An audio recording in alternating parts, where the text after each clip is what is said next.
Alright, YouTube folks, feel free to skip ahead about a minute. I'm going to let some people get into the chat before I get started with the deck here.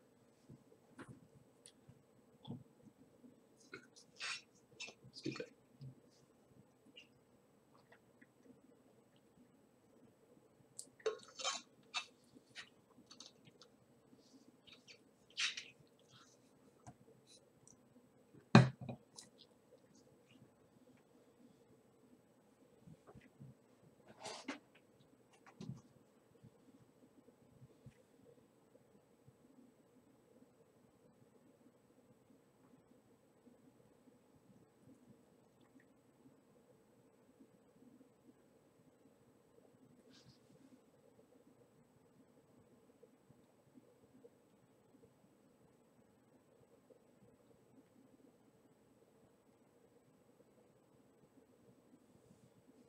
Hey, Safali, welcome. And you get to catch me live at sort of an interesting time too, right? Like this is gonna be fun. So for anyone on YouTube who didn't catch my video for yesterday, I recently hit 50 subs, which is kind of a big deal. That was like a sort of lofty goal that I set out when I started the stream. And I was like, 50 subs, that's probably a long, long way off. And lo and behold, 6 months later, I hit that goal. And I'm very, very pleased about that. That was, nice birthday present for me, so to speak. And so over the next couple of days, I'm going to play some interesting things and give you guys some cool legacy content. And yesterday was Meat Hooks, or Slivers Tribal. And today is going to be Goblins, followed by Eldrazi in the afternoon. Thanks for the ant streams. Love the help. Yeah, I thought the ant streams were a lot of fun. I was a little rusty, so it took me a while to figure things out. But I didn't make that many egregious errors. I definitely made mistakes during the ant stream, but I talked through most of them. And I'm sure as someone starting out on that deck, listening to my thought process was probably very, very helpful. It was also really fun for me. I haven't played ants in tournament in at least a year, maybe a little bit more than that. So that was a nice change of pace. All right. Good afternoon, or well, you know what? Good afternoon, good morning, good evening, wherever you are. Hello, my name's Phil Gallagher. I run ThrabenU. On this channel, we tend to stream Death and Taxes and Friends of Death and Taxes. So our friend of D&T today is the good old Ether Vial. And instead, we're going to play with some red cards. We're going to be playing with Legacy Goblins. Now, this build is one that has popped up recently. I'm no Goblins expert, but I'd say in the last 6 months, I've started to see this build more. Normally, Goblins relies on Ether Vial and Goblin Lackey to poop Goblins into play. So Goblin Lackey says whenever it deals combat damage to a player, you can put a Goblin permanent from your hand onto the battlefield. So the idea is you play turn 1 Goblin Lackey or Ether Vial so that you can accelerate playing out all of your rest of your big cards. And unlike Death and Taxes, Goblin's curve goes up quite a bit. There are 5 and 6 drops in this deck, and lots of 4 drops. So the ability to accelerate those out is very, very, very important. But this build also plays Warren Instigator, which is a Goblin Lackey with double strike. So if this goes in unchecked, you can poop in 2 creatures, which is huge. In order to help out this plan, and to make it so that you can play Warren Instigator on turn 1, there are 2 Chrome Mox here, so that, theoretically, you have 12 one-drop plays that accelerate out your big stuff and let you cheat a little bit. Weird world to see you register Pyrokinesis? Yeah, it most certainly is. I've played Goblins in, kitchen table legacy, so to speak, where we, showed up and, just brought some decks to battle with. And I owned most of the pieces for a while, but I've never played Goblins at competitive RAL, just at, like, casual Legacy gatherings. I don't even know if I've registered it in a side event or anything like that. So this is going to be fun. So what's the payoff for all of these accelerators? You have Goblin Matron, which lets you tutor for any goblin. You have Goblin Ringleader, that lets you reveal the top 4 cards of your library and then put all the goblin cards into your hand. So that's the stuff that keeps your cards flowing. And then there are a few big cards that just really hit home. You have Siege Gang Commander, you have Kiki Jiki Mirror Breaker, and you have Krenko Mob Boss. Other than that, there are a handful of utility goblins. Goblin Chieftain is a 4 of, which is a goblin lord that gives them all haste. You have Goblin Chainwhirler, which I'm really excited to play because I've never played this card before. So it's a 3/3 with first strike for red, red, red. When it enters the battlefield, it deals 1 damage to each opponent and each creature and planeswalker they control. I imagine that in Legacy, this is just going to be disgusting, right? Because Legacy is a format of, like, Bobs, Thalia's, Mother of Runes, Young Pyromancer, Delver of Secrets. So in some cases, Goblin Chainwhirler will just be like a 3-mana, one-sided Wrath of God attached to a 3/3 first striker. So I'm super excited to play this card. When I saw this card printed, my first thought was, oh my god, where can I put that? Like, this card is so crazy. And I know it's just, like, absolutely destroying Standard right now. So we'll see how it does in Legacy. Goblins historically also gets to play a handful of utility creatures in sort of its toolbox package with Goblin Matron. I've chosen a handful, opting to go for, like, the consistency of the Warren Instigator Chrome Box package over having more utility. So in the main deck, I have a Tuk-Tuk Scrapper to destroy artifacts. I have a Sting Scourger to bounce big, stupid fatties like Grizzlebrand that otherwise I couldn't beat. Then I have the Chainwhirlers, Krenko, Siege Gang, and Kiki Jiki. So one thing that might not be immediately sort of obvious is that Tarfire is a tribal goblin instant. So it's just shock that's also a goblin. What that means for us is that Goblin Matron can find it, right? Search your library for a goblin card. Oh, wait a second. Goblin Ringleader, put all goblin cards revealed this way into your hand. That means Tarfire is a piece of removal that we can tutor up or find with Ringleader. And the same is also true of Gem Palm Incinerator, which is a 3-mana 2/1 goblin on its own. Not a very good rate there, but I've hard cast one before. More importantly, it has cycling.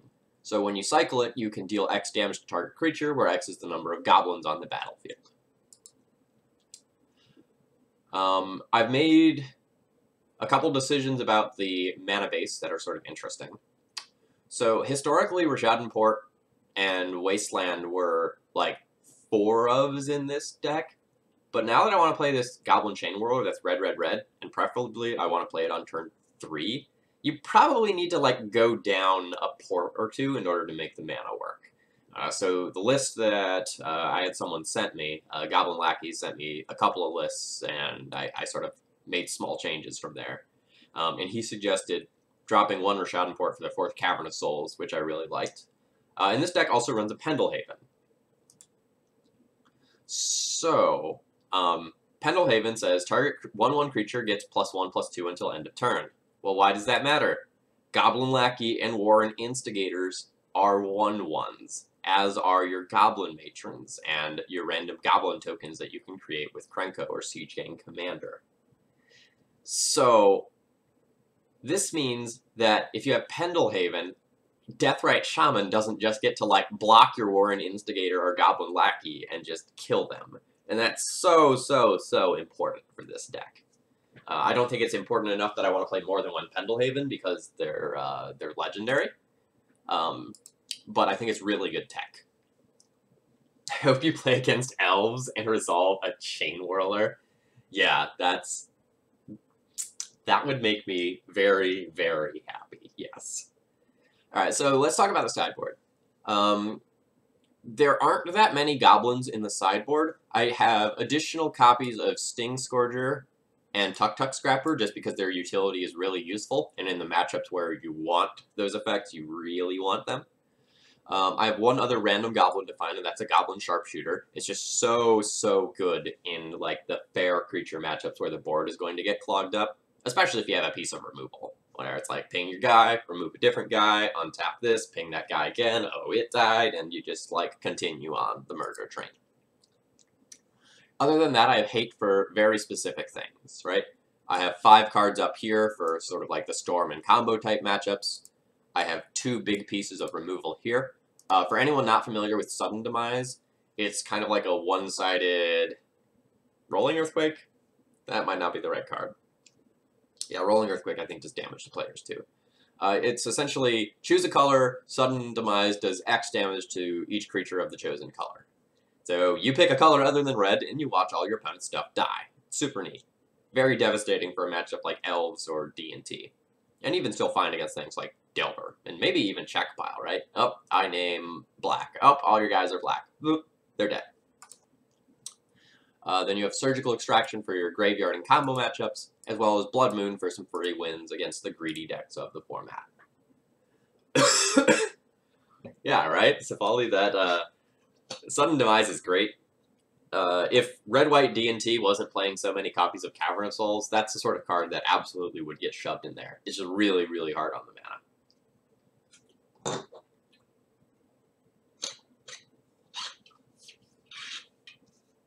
Alright, I think that's all I have to say about Goblins for now. Let's get in there and let's turn some red guys sideways and see what happens.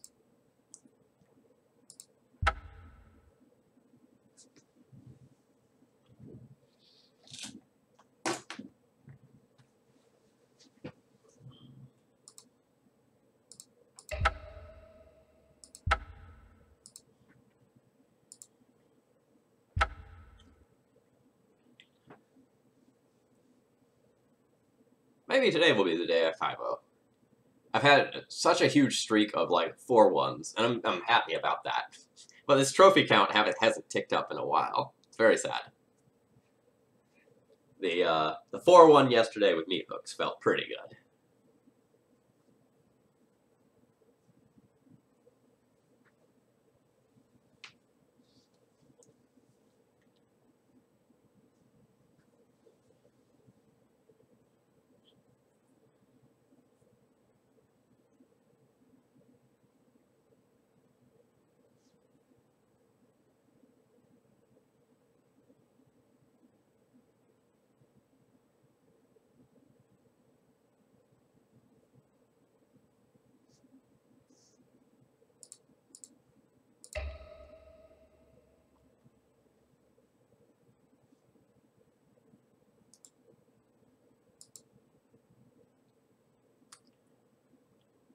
I guess I should say something about like notable exclusions from this deck. I cut the Goblin Settler that was originally in this list for Chainwhirler. Goblin Settler lets you blow up a land, and it's super cute with Kiki Jiki. But I just kind of wondered like how many times that combo is actually going to come together and do what I want. I also don't have a Goblin War Chief, which would make my goblins less expensive. Because I'm playing the War and Instigators, that effect isn't quite as necessary, because I'm just trying to dump them into play in unfair ways. Oh yeah, Cliffy, it is Winstigator time.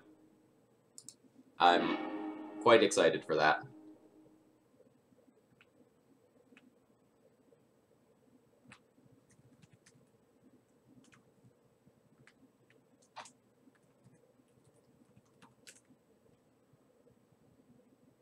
Looks like my opponent's been playing Delver recently. So I'm going to keep this hand. And I have some choices to make here. I kind of like not playing this Chrome Mox, because I don't have that much gas and I have a Vial. So I think I'm just going to like ignore this Chrome Mox and pretend to be D&T for a turn. And I'm going to go Rishadan Port, Aether Vial. and then port my opponent, put in Goblin Lackey.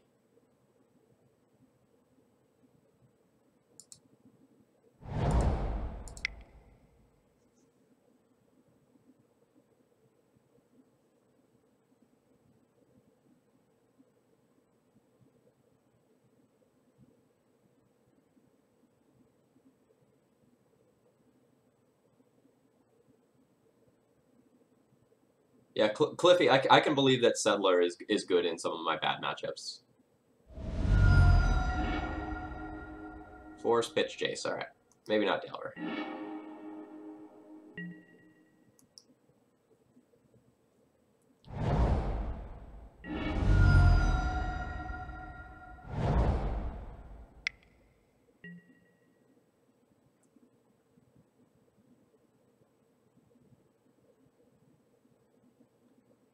So, Cliffy, one of the things I said a bit earlier was that I was worried.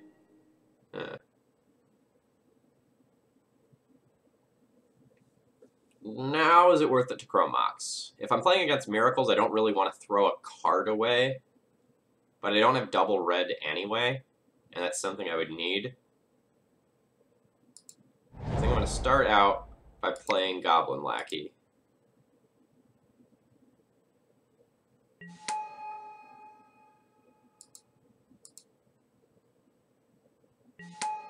Now I'm comfortable doing this. I'll throw the Warren Instigator away.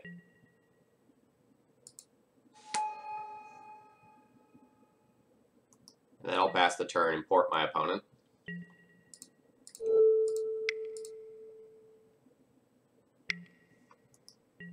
Sorry, I don't remember if I finished my thought.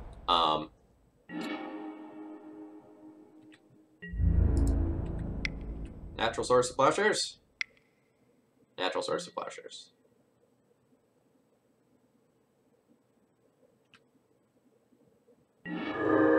Was that I wasn't sure how often I could actually assemble the combination of Goblin Settler and Kiki Jiki. And so I cut the Settler from the deck.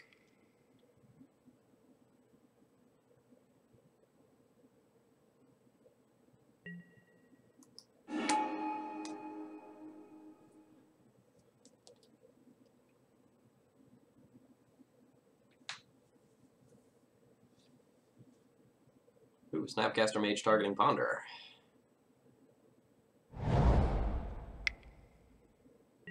So now if I draw a red source, I can just like play Chainwhirler, nuke Snapcaster Mage, put in Goblin Chieftain.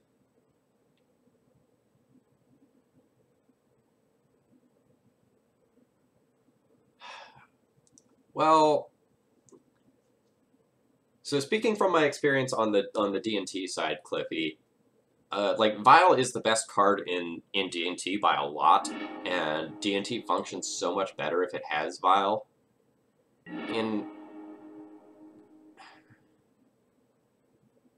Well, that's awkward.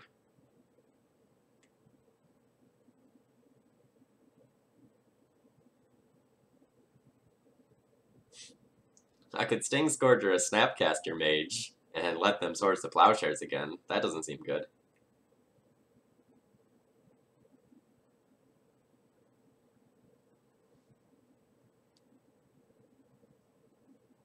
In Goblins, I'm not really sure to what extent Vial is as powerful there.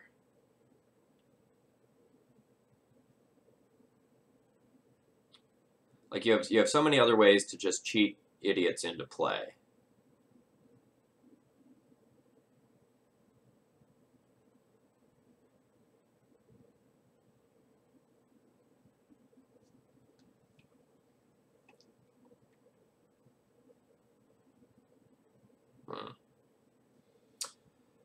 So I'm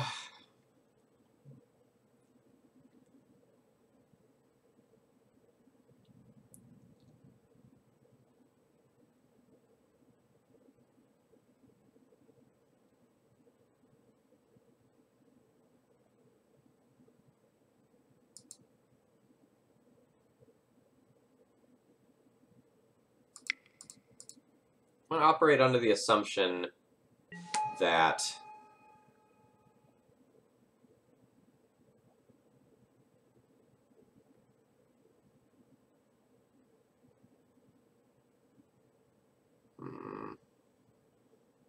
that at some point I'm going to draw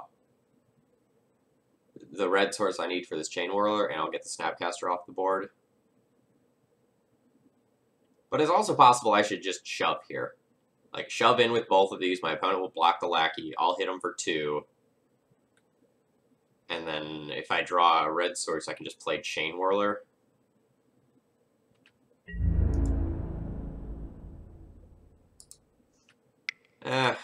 Screw it. I'm going to turn these things sideways, because my opponent just pondered and did not shuffle. So there's a very real chance that there is just going to be a Terminus on top or something like that. And I don't know that I want to, like, give my opponent that value.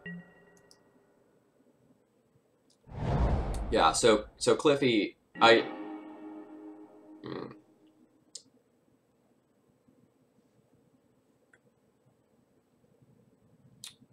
Yeah, I think that, like, since I led on port, it's very, very likely that my opponent thought I was D&T, given my background. So just forcing that vial is 100% correct.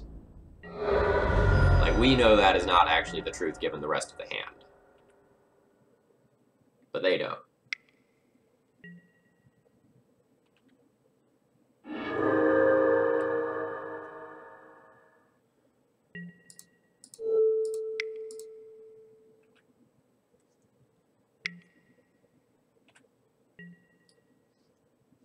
And morning, JD. Yep, we're getting a morning stream today, and then an afternoon stream as well. I borrowed stuff for both Goblins and Eldrazi this morning.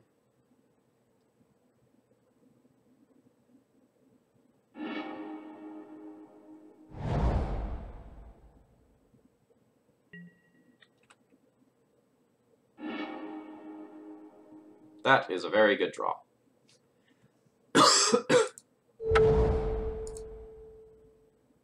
Because that's both the third red source for Chainwhirler, and it lets me cast an uncounterable Cranko.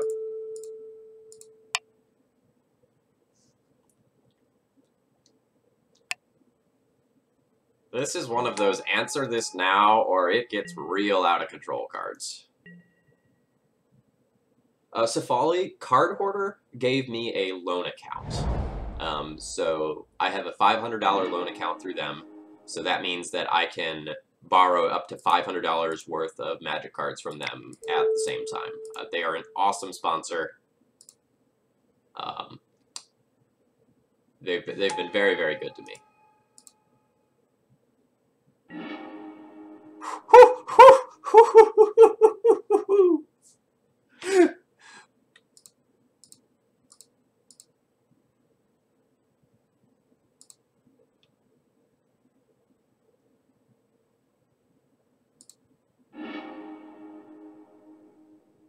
Well, I just drew 4 cards, and I have a 2/2 with haste.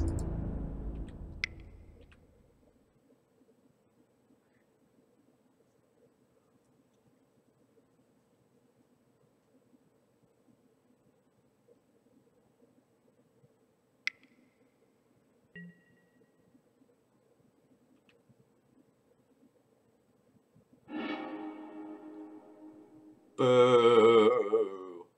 It's fine, I just drew 4, though.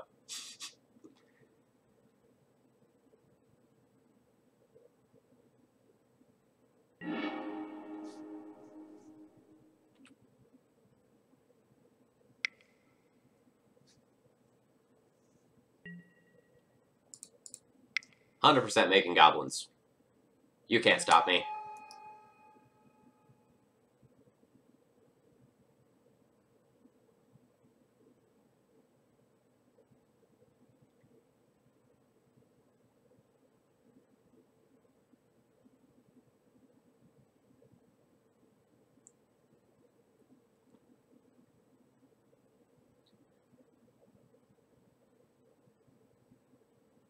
My next turn is going to be pretty silly.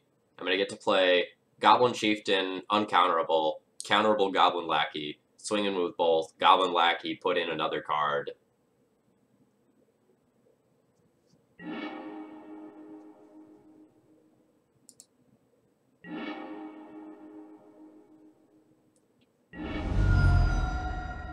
Oh, I don't know. I still feel like my goblins mattered quite a bit.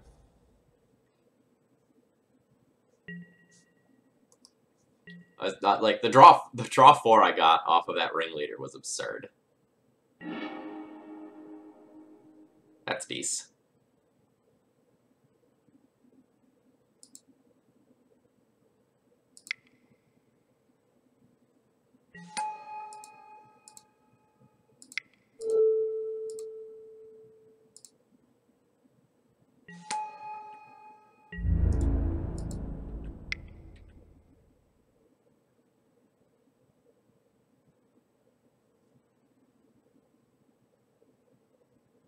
Snapcaster Swords to Plowshares would be a little annoying, but not the end of the world. A second Terminus would be rough.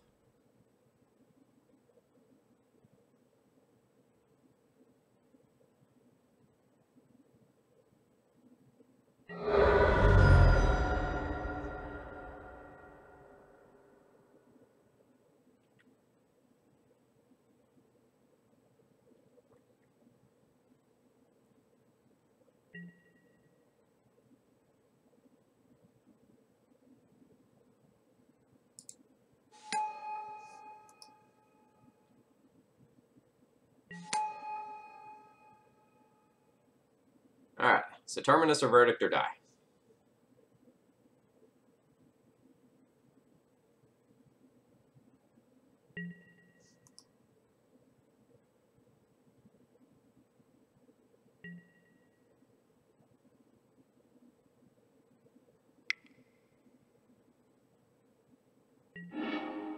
Okay, that's fine.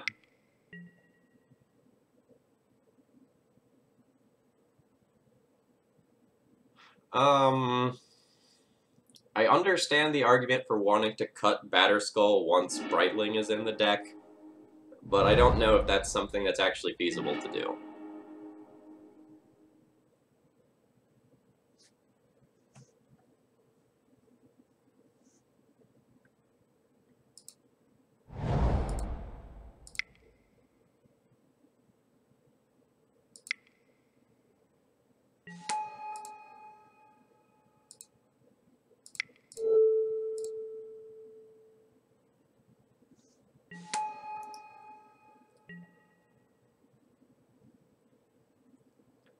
Like, I can understand wanting to try to, like, shove another sword in the deck to make Brightling better and more evasive.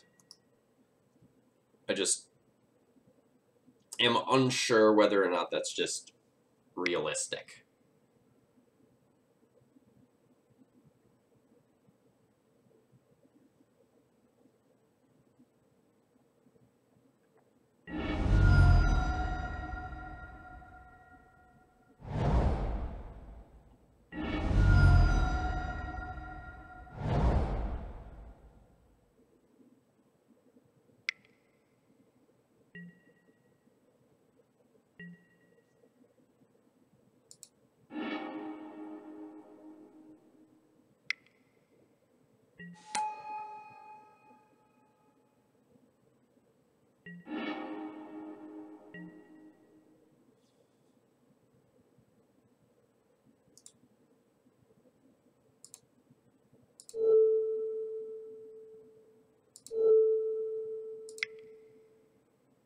Bye, Jace.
This is opponent controls, right? Yeah, so I can't just bounce my Chainwhirler with it.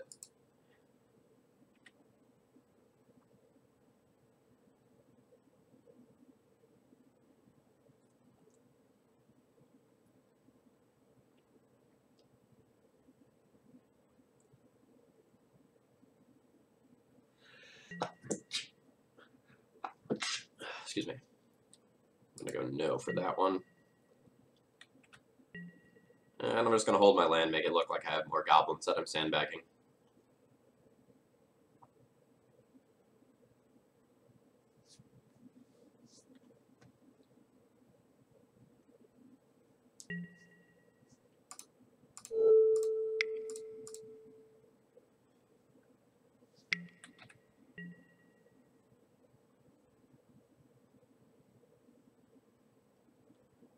Alright, we got there. Alright, so what do I want to do against Miracles?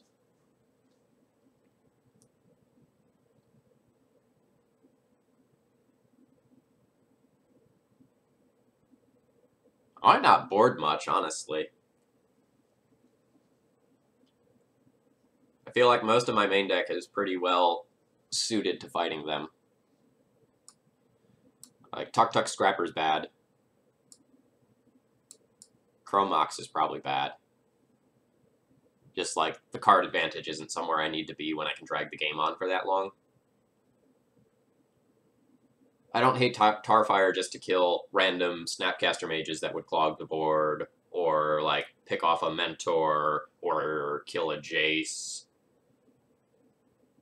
Like, it's not the greatest, but it's probably fine.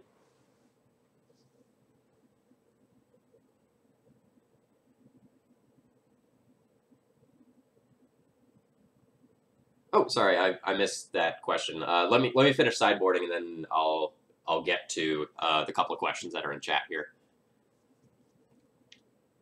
So I could see Thorn being fine, just to, like, slow my opponent down. But as the game grinds on, this becomes less and less good.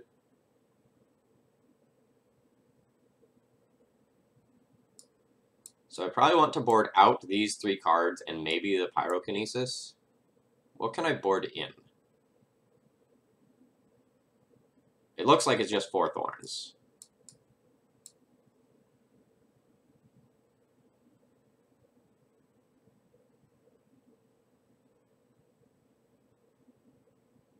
Oh, Sting Scourger is also really bad, actually.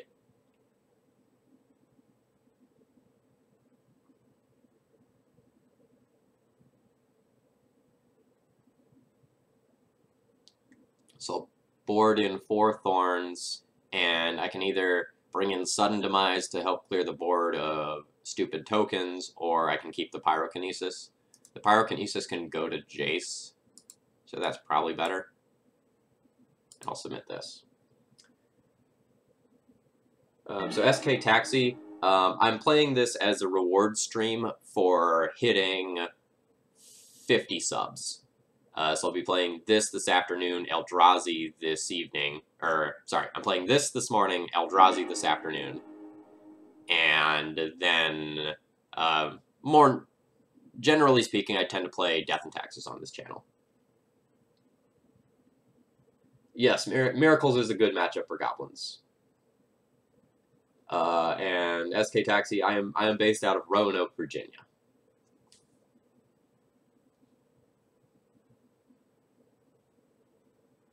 Ah, yes, the good old Surgical, because he has magic cards. This hand's probably a mulligan. Like, it has Aether Vial, which is really good in the matchup, but I have no gas. Like, I have 1 creature in this hand, and a Pyrokinesis, which is just effectively going to be dead. So I think I'm going to ship this one. Like, it effectively has 5 mana sources and 1 real card. This one I'll keep. I'll bottom that. So if this Vial resolves, I'm in great shape, because I have a super aggressive Vial curve. If the Vial doesn't resolve, I will have time to draw into red sources. Or that can just happen.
I don't really think that Surgical to fight Snapcaster Mage is all that good.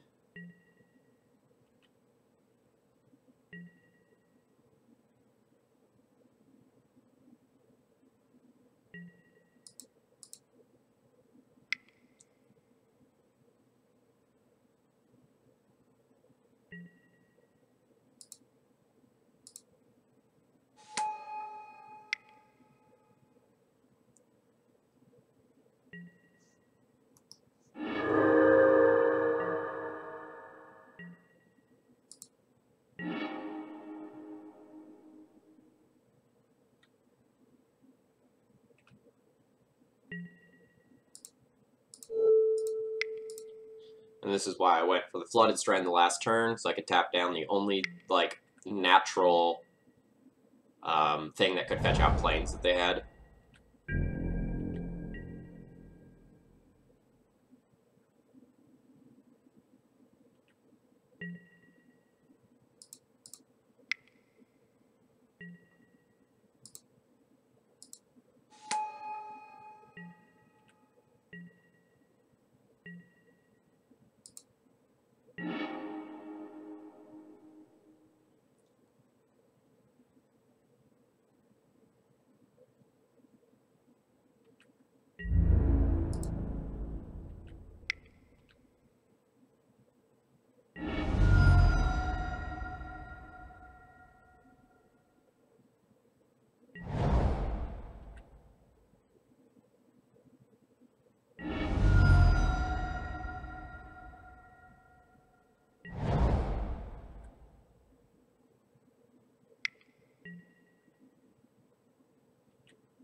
Is there any 2-drop I want to tutor for?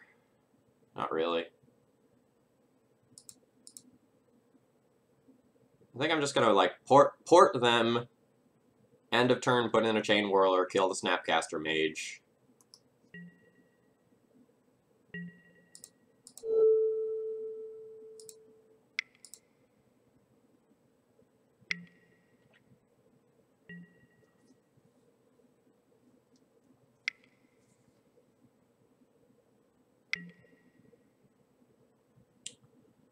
Alright, Disenchant is annoying.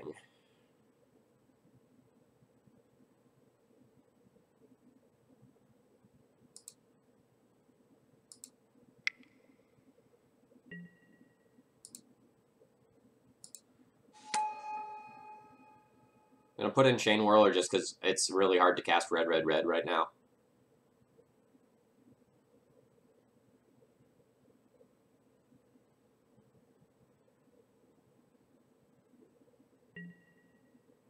So I think that while the Mox is important to, like, cast Chainwhirler anywhere on curve, I don't need to cast this anywhere on curve in this matchup. Like, the game is going long.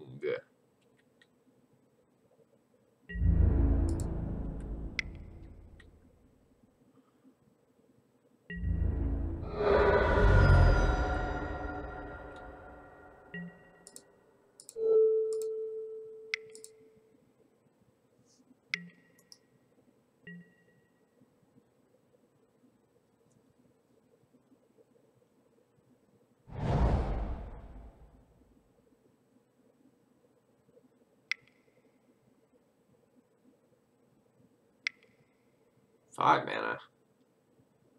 We're gonna get, like, Teferi or something? Oh. Well, it creates a 4/4 token.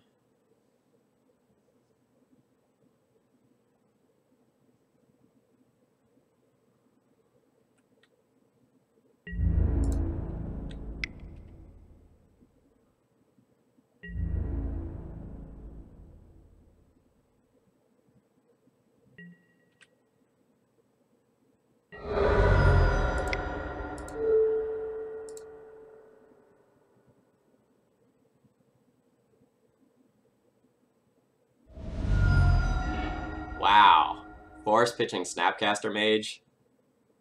Deal.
So this is probably like Brainstorm, bottom both of the bad cards with Brainstorm, draw a fresh card. Yep, okay, that's exactly what happened.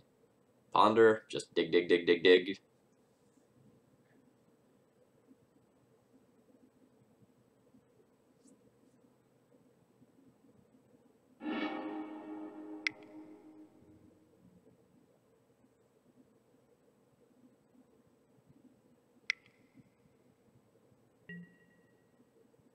Alright, predict, target themselves, they'll get some card advantage back.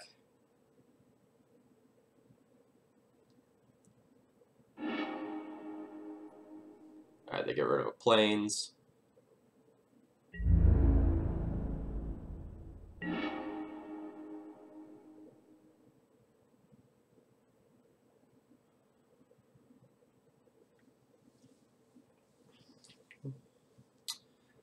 So I could play Warren Instigator here, attack in with it, and it can trade with an Angel. But if my opponent has exactly the card Swords to Plowshares, it's super bad for me to do so.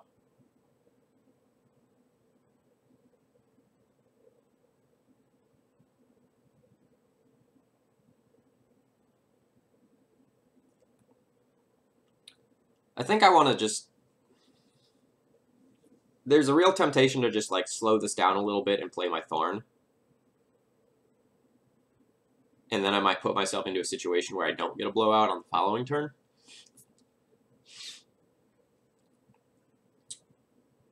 Unsure.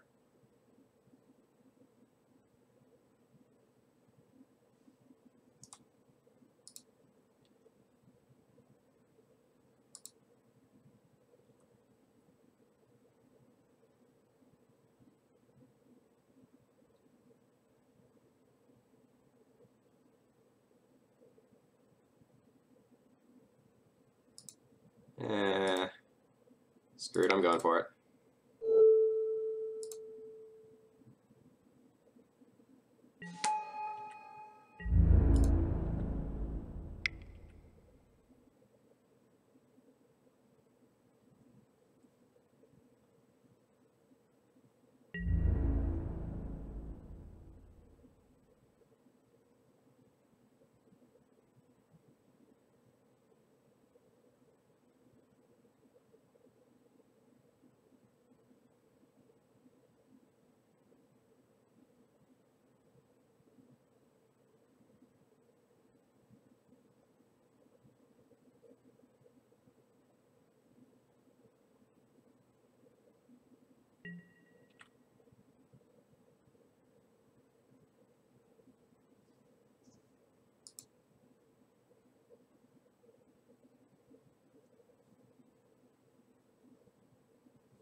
So I expect Swords to Plowshares on Goblin Chieftain right here. Yep. And now my matron won't be able to attack.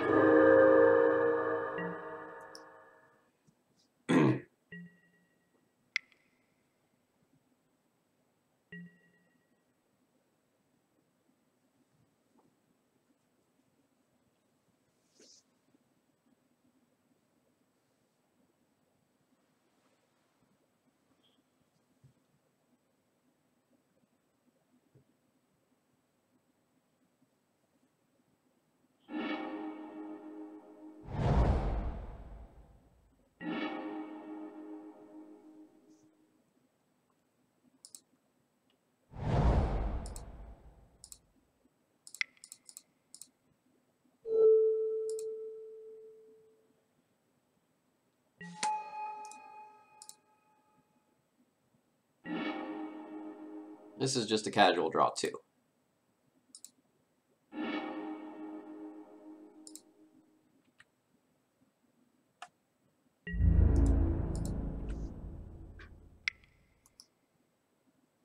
So JD, my course is ready. I will be leaving for Latin Academy on Friday. Then stream schedule will be even more sporadic than it currently is now, but that's okay. All right, verdict. That's fine.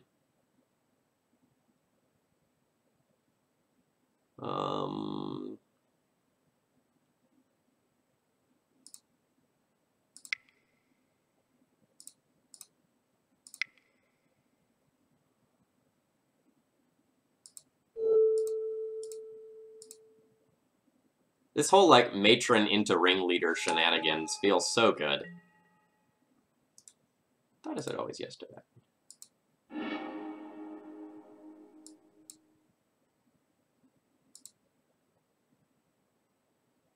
All right, my opponent just gives up. They've had enough of this.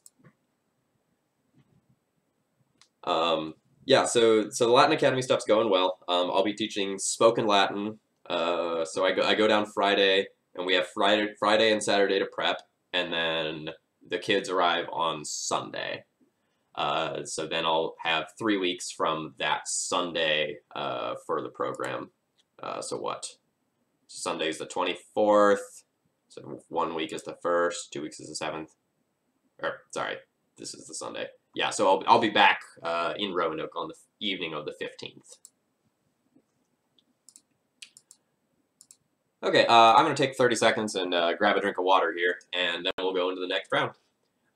So, like, I've always heard that Miracles was, like, a very good matchup for Goblins, and I guess this whole, like, matron into ringleader, into more matrons, into more ringleaders chain is sort of the reason why. We kind of won game 1 on narrow margins because we were running out of gas, but then in game 2 there, like, that was just absolutely disgusting. So JD, it is a program run by the state of Virginia where about the top 1% or so of the Latin students in the state are selected and the state pays for their program. So I get 45 of the absolute best Latin students in the state, and then they come together at Randolph-Macon College, and we teach them intensive, like, Latin and Greek courses, as well as cultural courses, history courses, things of that nature. And they do all sorts of really cool immersion exercises where we have them run, like, a marketplace in Latin, we have them perform a play in Latin. They make various, like, art projects associated with various provinces from the ancient world to sell in that marketplace. They get to hear, like, college-level lectures, guest speakers. We have a Roman Legion visit. It's a really cool program and a very unique opportunity for high school students. All right, 2 seconds. Let me refill this water bottle, and then we'll go into the next round.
I don't think Goblin Grenade belongs in this deck.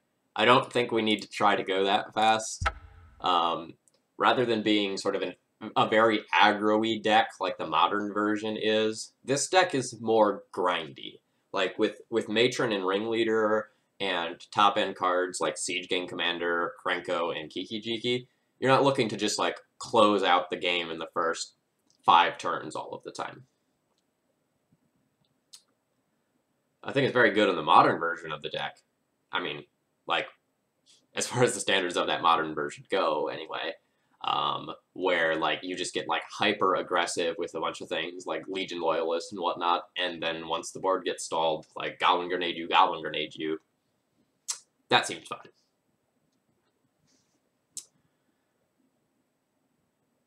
So for anyone who joined in recently, hello, my name's Phil Gallagher. I run Thraben University, a site dedicated to legacy, death, and taxes. Although today we are playing a friend of D&T, we are playing the good old Goblins, Little Red Men. We just beat Miracles, so we are 1-0 in matches, 2-0 in games currently. I'm not familiar with Goblins in Legacy. Is Rabblemaster too aggressive as well? Okay, so Dirty, that's a good question. I feel like Rabblemaster is a trap, right? Because Goblin Rabblemaster has that text that says, other goblins you control must attack if able. And I think that clause is probably very bad in this deck, where you would be throwing a bunch of bodies away in some scenarios. So I think that's too risky, because that's a huge downside. So I think it's more of, like, the card's not too aggressive or anything, it's just, like, that downside is probably bad. So for anyone who's, like, played Red Prison, there are some times where, like, even just your Goblin tokens attacking is really bad, like, say your opponent has a Batterskull or something like that. But now if it's, like, every creature you control must attack each turn, uh-oh. That can be really bad. So I think that's why Rabblemaster isn't in here. And I don't think it's quite worth a sideboard slot. Like, it's very, very, very good against combo. When you play against combo and you get to just, like, have it as a 4-turn clock on its own, that's great. Probably a 2 or 3 turn clock combined with the other goblins that you'll have. But I don't know that it's that amazing on its own here. It's also kind of poor to put in with, like, a Goblin Lackey or a Warren Instigator, compared to a lot of the rest of the top end of the deck.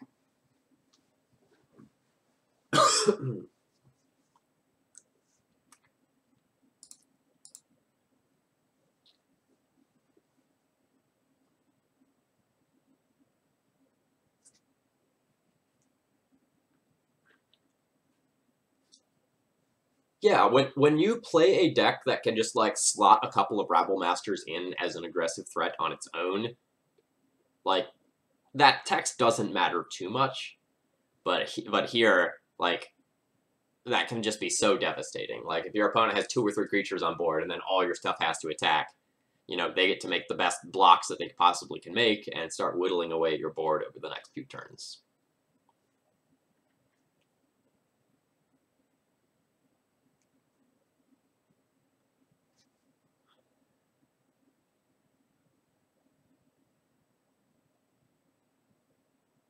Ugh, Q is rough this morning.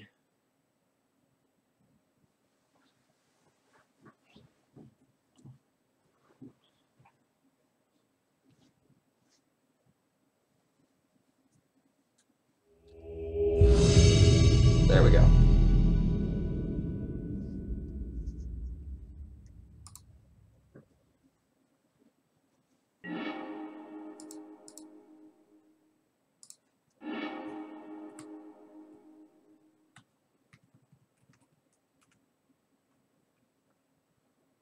My opponent plays Death and Taxes.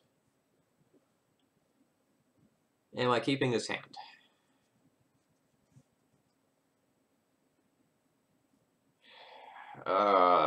This is interesting.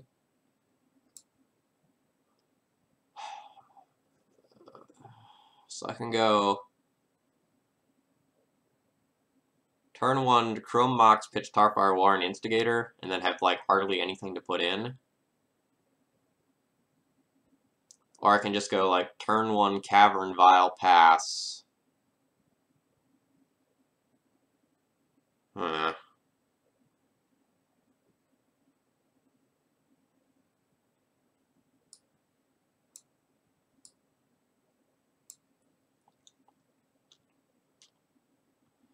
I can't actually cast this Tarfire.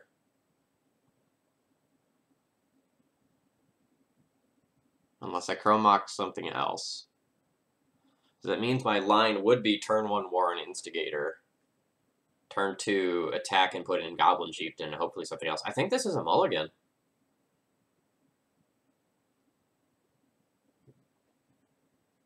I just think I have too much clunk. I have like no payoff for this hand. So like they have 3 different 5-0s with D&T. So I'm pretty confident that they are playing D&T.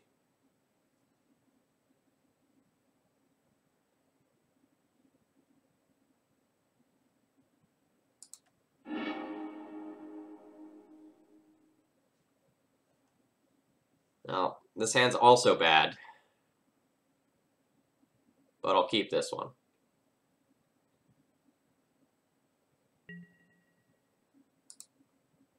My opponent has also mulliganed.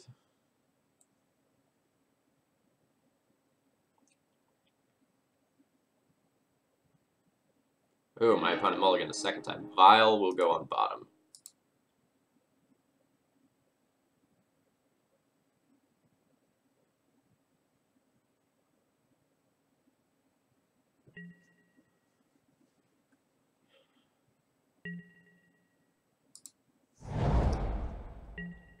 I'm fine with giving away the information that I'm not playing D&T on turn 1, so if they play Mom, I can just Tarfire it.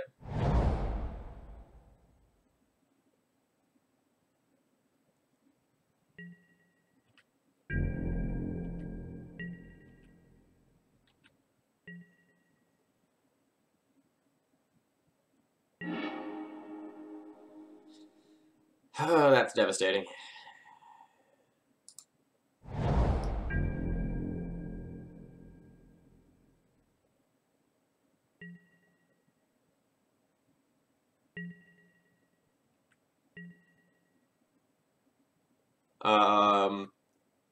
I haven't played this matchup from the Goblins' perspective before, but from the D&T perspective, I feel pretty good.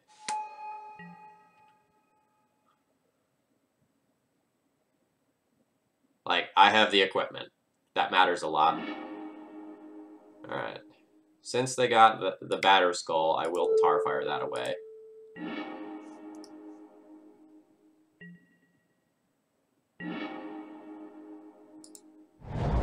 The Goblins players always tell me that they're favored, but like I feel like I just crush Goblins with like Sarah Avenger and Sword of Fire and Ice, or like Mirren Crusader and Jitte, like every time.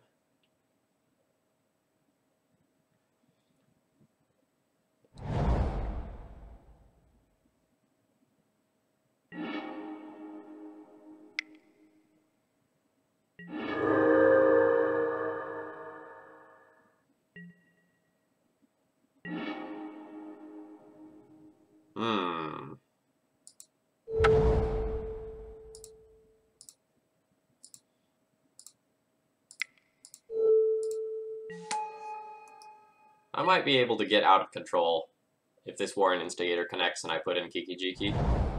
God damn it. Ooh, but my opponent tapped that Caracas. That's good. Ah, Sarah Avenger. Too good.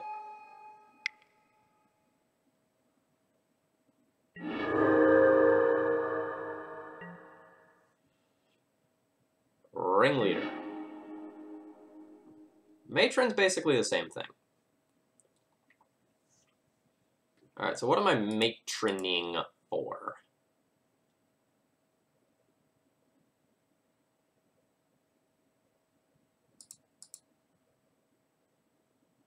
I need something that can beat Sarah Avenger in some way.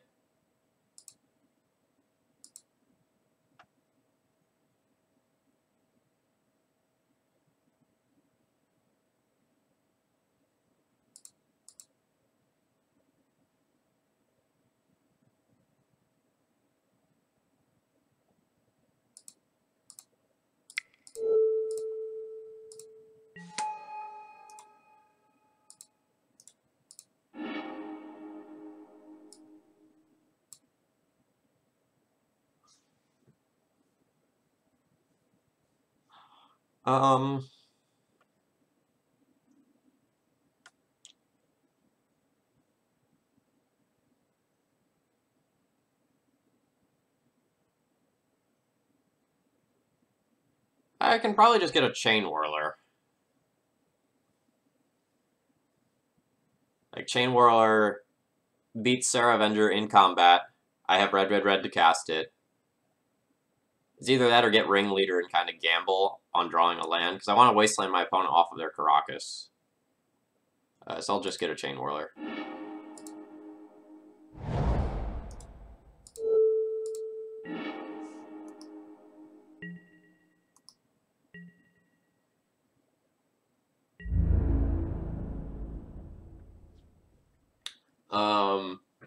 Taxi, I'm going to operate under the assumption that my opponent does not have Jitte, because if they have Jitte, I can't beat it.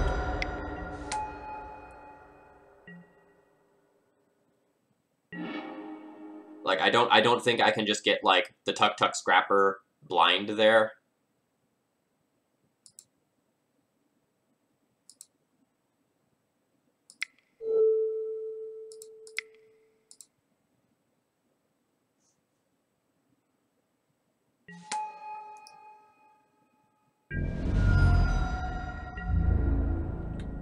I think that's just, like, living in too much fear.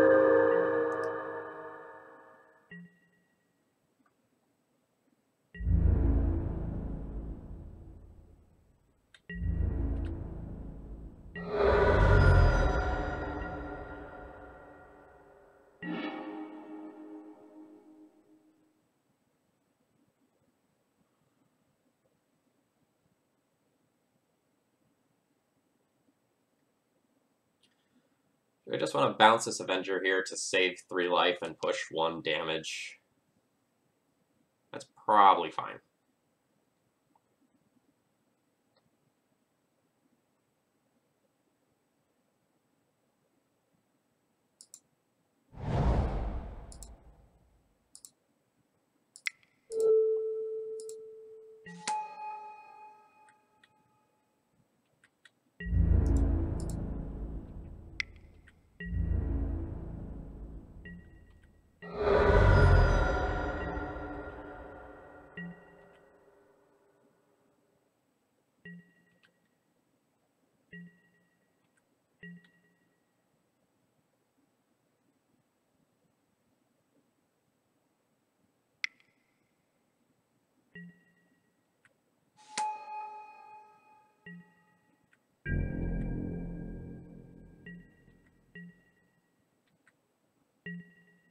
I'm not going to pay the Echo, because if I draw a land, I just want to start Kiki-Jiki-ing things.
So I'm guessing Recruiter of the Guard will just get like a Stoneforge Mystic.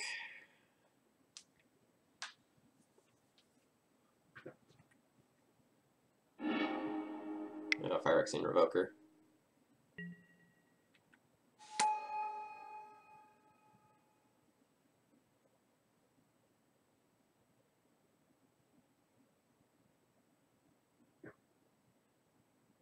Alright. Opponent is ghosting. That's really disappointing. That's so disappointing.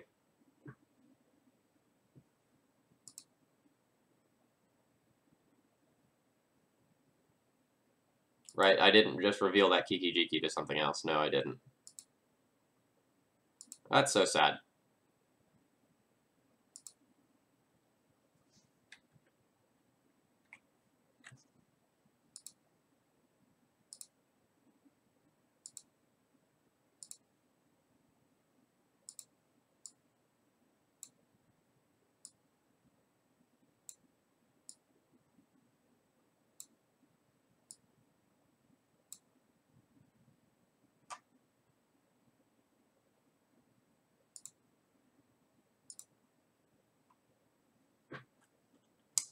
Well, people like my opponent make online content worse for everyone involved. So, opponent, if you are still watching, you disappoint me. I've probably given you a lot of help in learning how to play your deck through Thraben University, and this is how you choose to repay me. So thank you.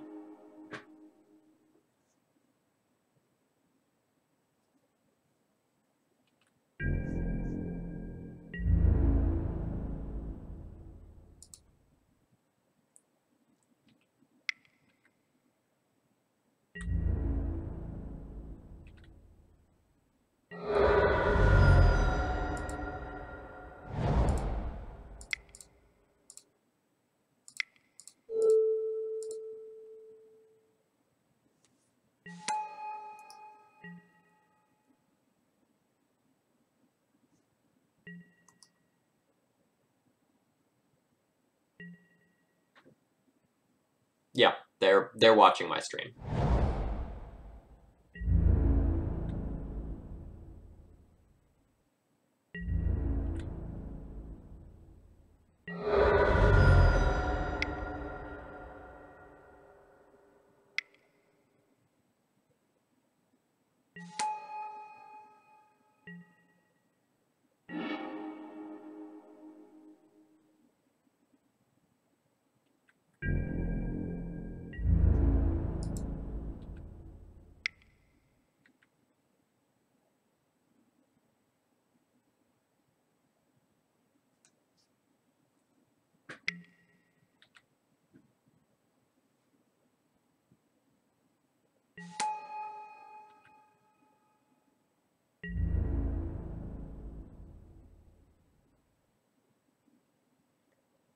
Yeah, it's really disappointing, because otherwise, like, I could have, like, Kiki Jiki Goblin Matron to tutor up another card. I could have Kiki Jiki Goblin Chainwhirler to, like, wipe their board partially. It's just, like, super frustrating.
Well, that's disappointing. So now I have no good attacks.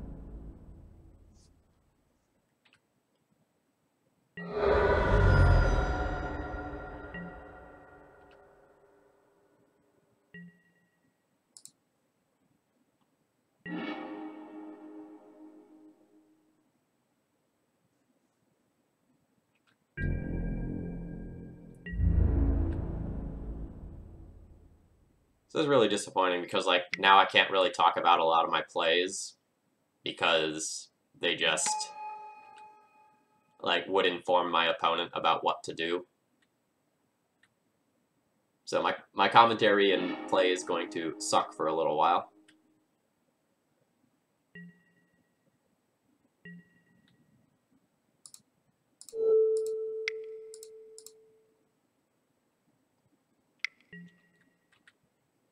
Luckily, though, my opponent is bad. So in addition to being a ghost, they're also just misplaying. So that helps me a lot.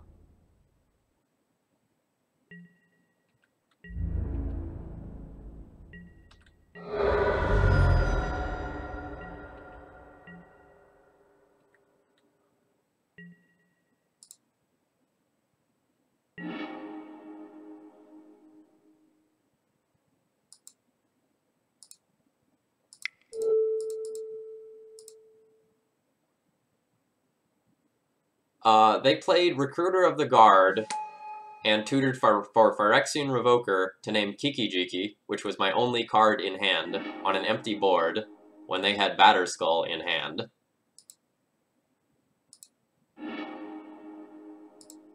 So, like, the correct play is absolutely to go and tutor for, like, a Stoneforge Mystic, and their play made it very obvious that they were watching the stream.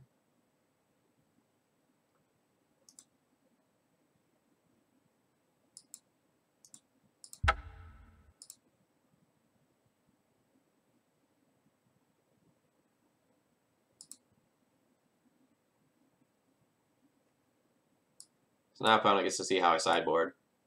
They're scum. Hopefully I beat them.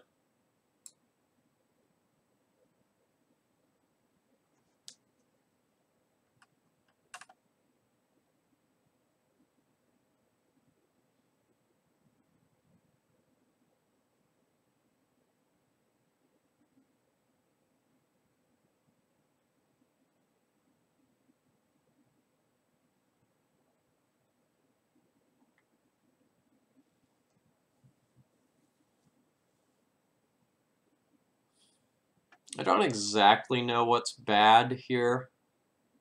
Most of my cards seem pretty reasonable.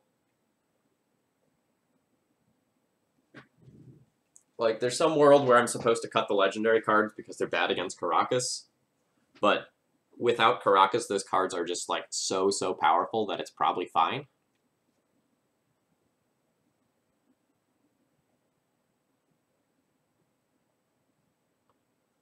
SK Taxi, I am not a Goblins expert.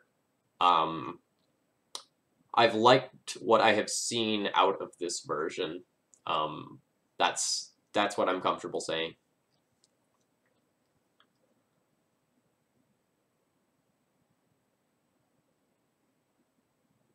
I don't really know what to cut.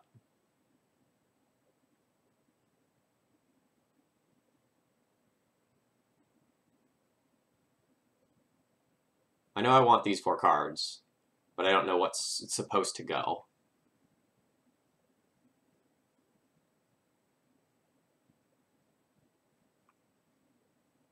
I can see cutting Chrome Mox in the face of Flicker Wisp and Revoker. Sting Scourger has utility, but I don't love it.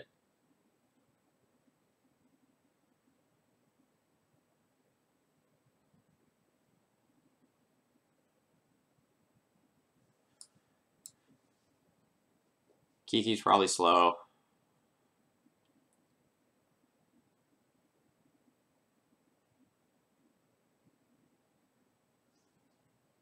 Maybe I do cut Sting Scourger.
Arkin, my opponent is watching my stream.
Well, that feels pretty good.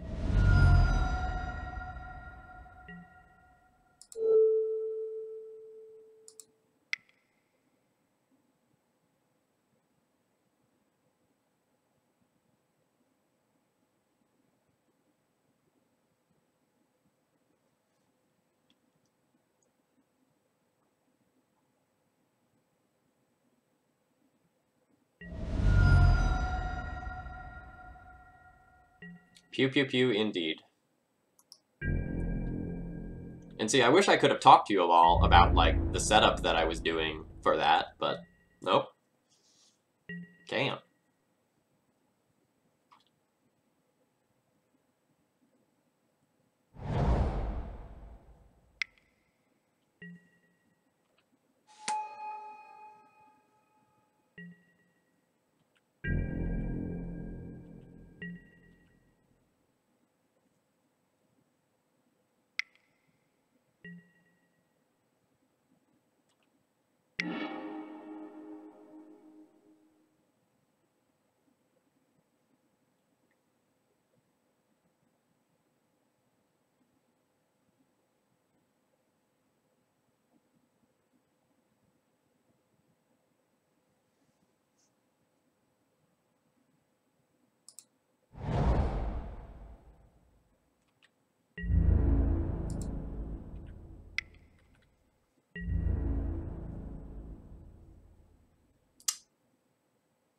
Yep.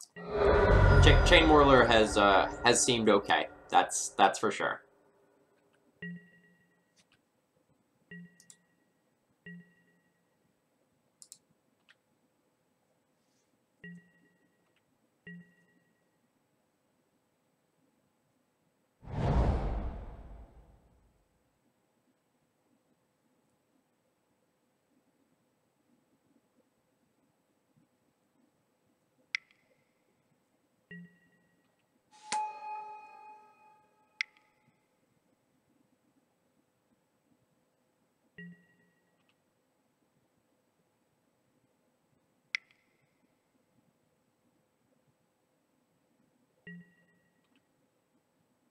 I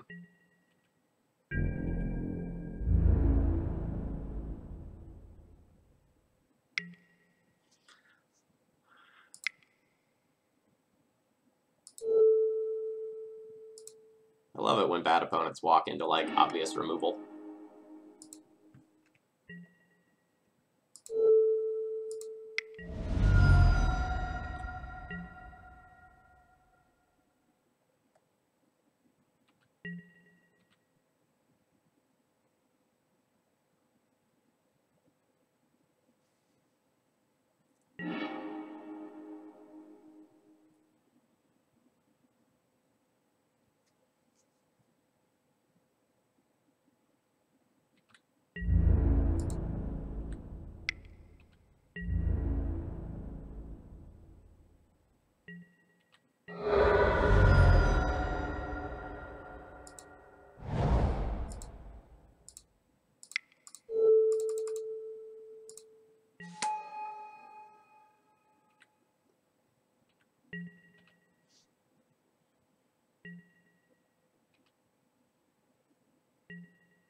Opponent had a harder time that game when they couldn't see my hand.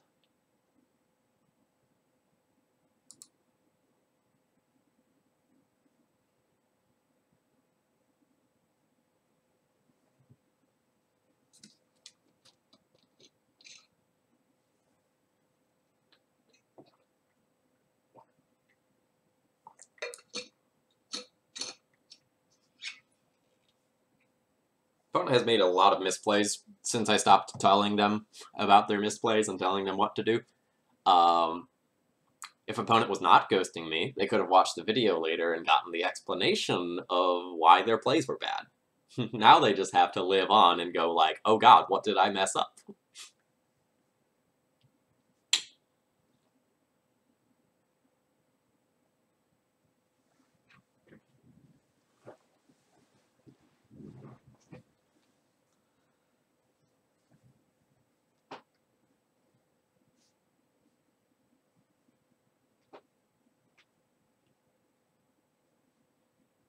No, I'm usually much friendlier when I play in tournaments.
C and raise.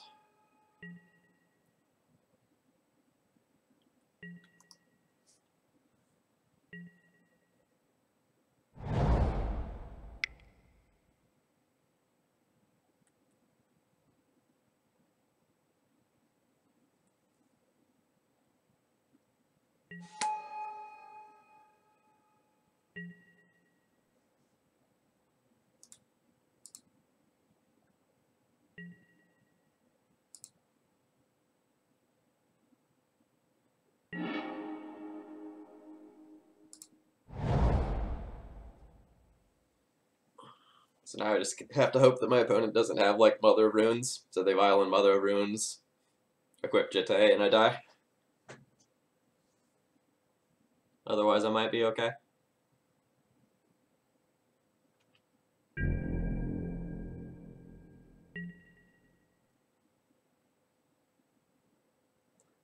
Joe Marks, both Twitch and Magic Online are going to do nothing about ghosting. There's not really anything they can do about it. It's just one of those things that like destroys user experience for everyone involved.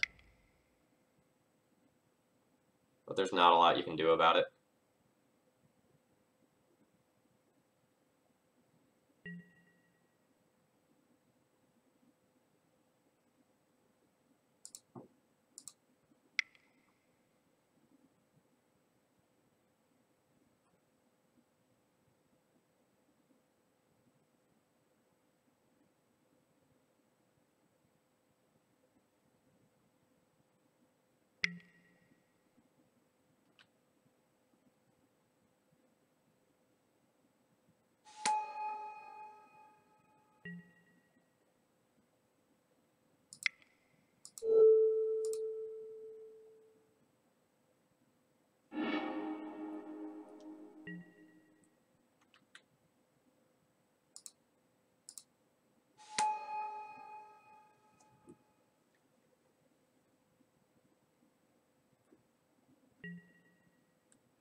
Brew, you're getting a timeout for advocating ghosting.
There is justice in the world. Fuck you, Ghost.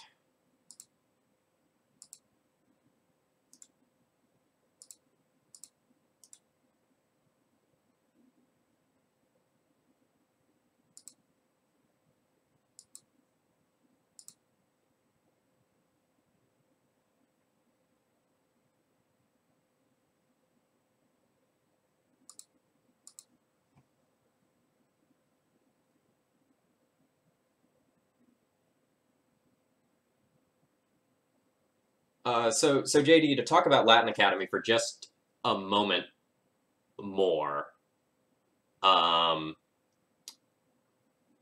some of the like super advanced high school students really do push us as teachers because they've gotten to the point where they've started exploring interests on their own that are like sometimes super specialized, and I don't always know all of the things that they're mentioning. So yes, every once in a while they do push me, and I do certainly learn things from them. Less so on the Latin language side, more so on the culture and historical knowledge side. Lauren, I know that I could have dealt more damage, but I wanted to do it the other way on the off chance that my opponent had some removal, because I was going to have like so beyond lethal the next turn if everything worked. I also could have put in the Goblin Lord prior to connecting to deal 2 more damage. But again, if everything worked, I was so far ahead it would not matter. So I didn't take any risks whatsoever.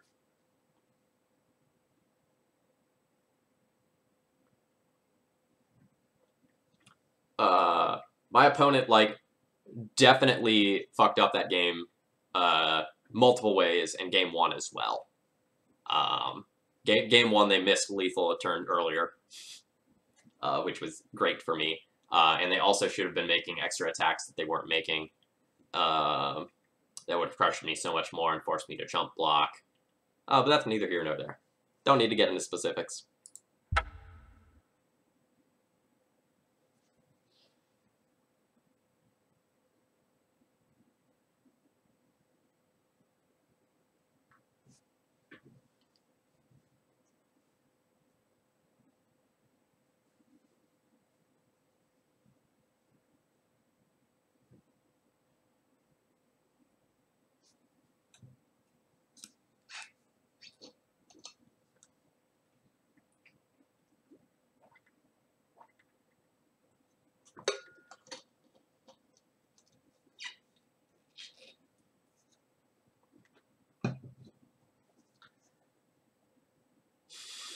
Don't cross the screens.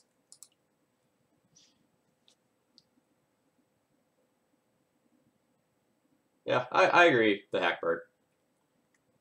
So, like, the funny thing about ghosts is once you realize they're ghosting, all of a sudden their play gets, like, so much worse. So you usually figure out they're ghosting in game 1, and then you win games 2 and 3. That historically has usually happened. People who have to ghost to get their wins are not good at all.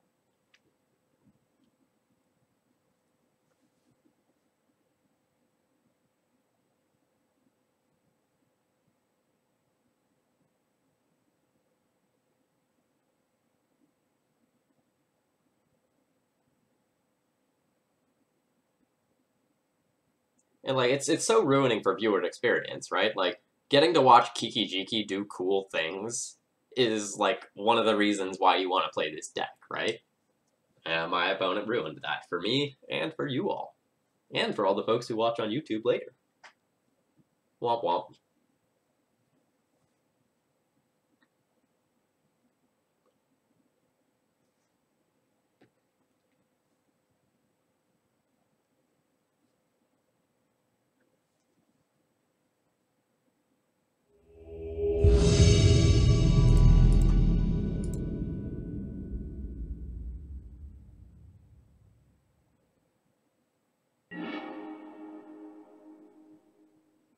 Oh, I just put up the stream blocker and called that good enough.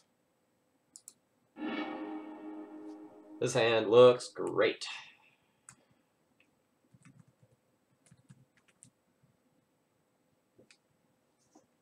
So I'm going to keep.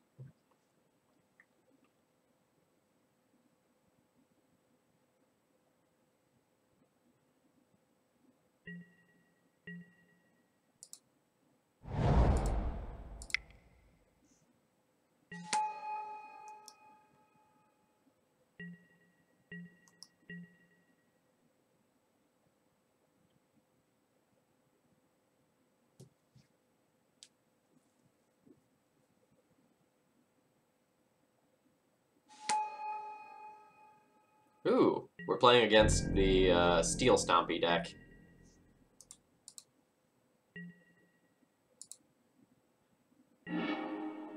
Oh man, this land's indestructible. Tilt.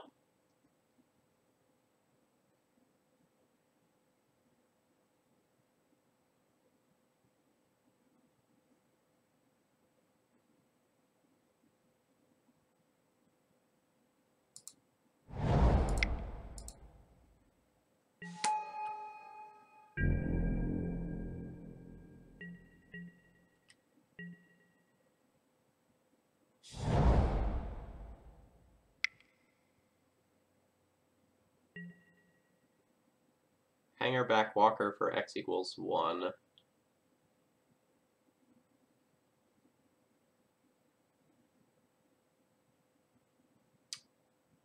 It's kind of annoying.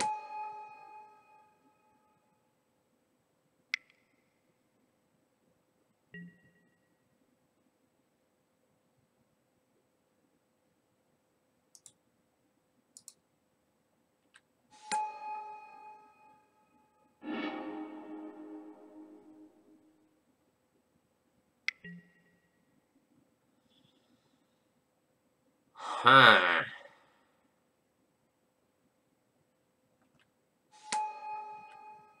Yeah, we're doing Goblins as a reward stream for me hitting 50 subs.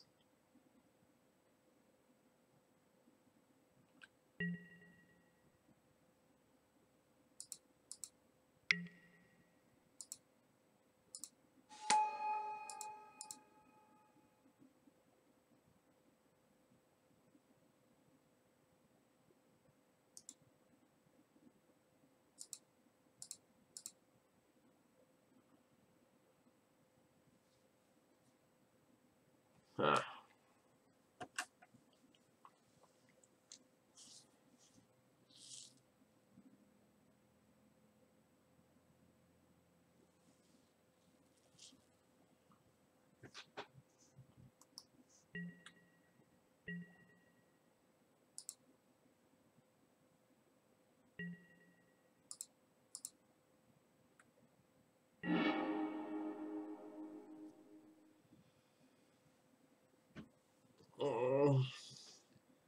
Everything's awful.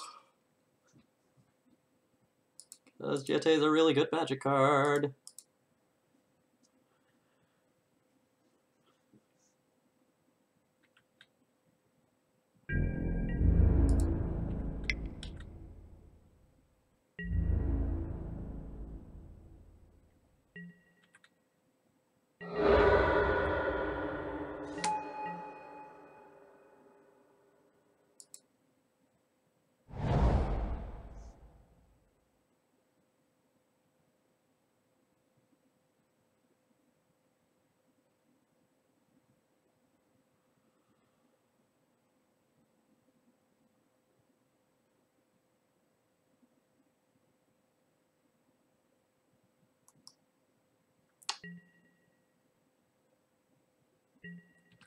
I'm not going to wasteland this Inkmoth Nexus because I want to tick Vial up to 3, put it in Goblin Matron, draw land, and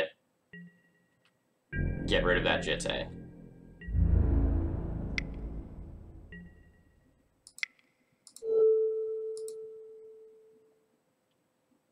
So now my opponent doesn't have a real creature on board. I take that back. Now my opponent effectively has 1 creature on board.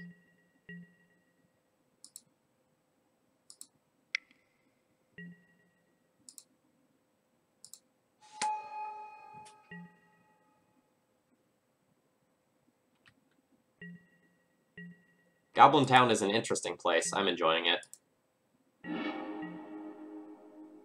Ooh. What does this do? I don't think anything. I think I just attack in with Goblin Lackey, put the trigger on the stack, respond with Matron. Matron for Tuk Tuk Scrapper, put in Tuk Tuk Scrapper, and then Wasteland and Nexus.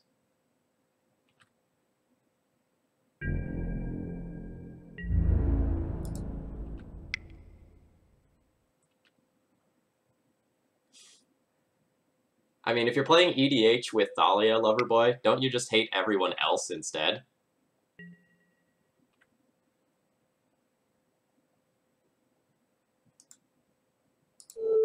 So now I'm fine just destroying that, so my opponent can't block.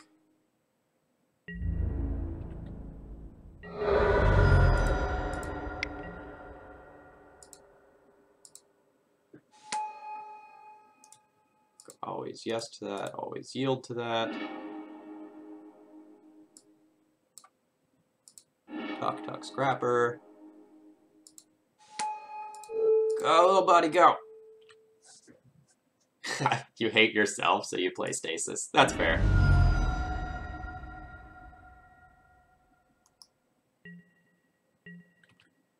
Brew, welcome back.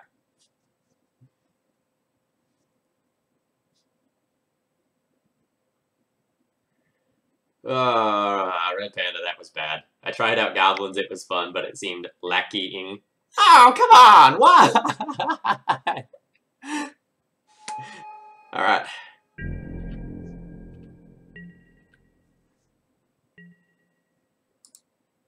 So I think I want to tick these up to 3 and 4.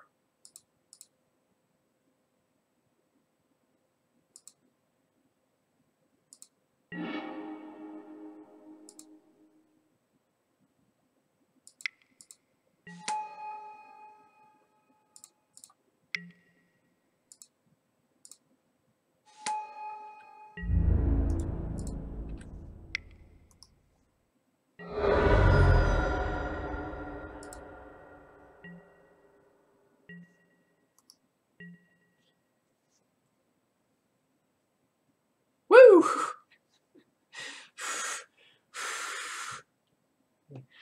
That was uncomfortably close. So you think I bring in Sudden Demise, chat? Huh? Huh?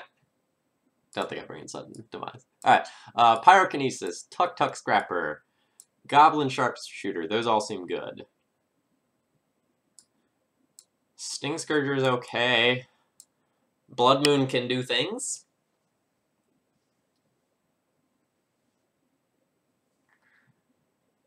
What do I not want to be doing?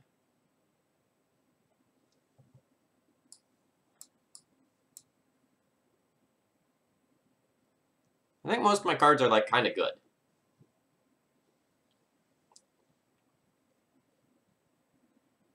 It's possible, since they have a bunch of idiots, I'm supposed to, like, trim on the Goblin lackeys a little bit.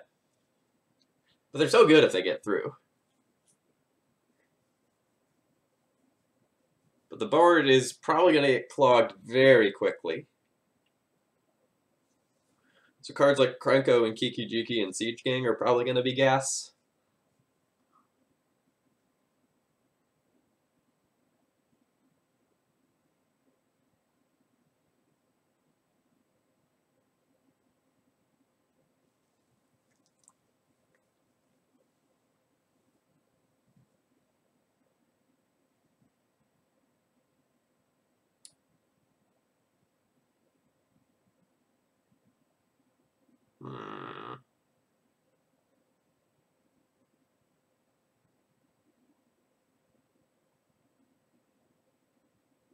I think since my high-cost cards are going to be important, I shouldn't cut my Chrome box.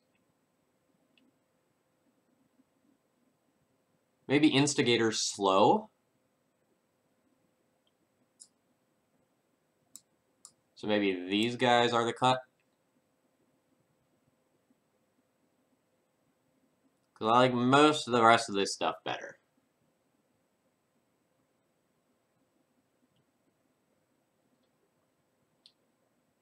Like, Blood Moon can shut off mana lands. That's relevant. It's not really cutting them off of mana. They're, like, largely a colorless deck.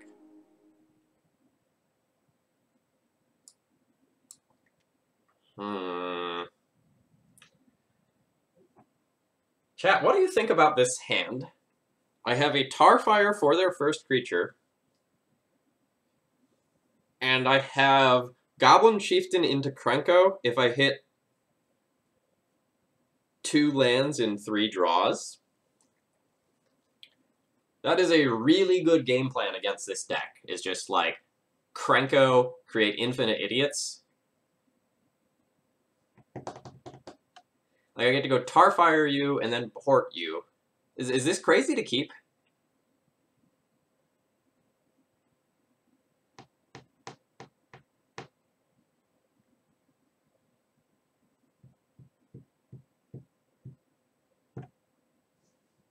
I'm gonna keep this.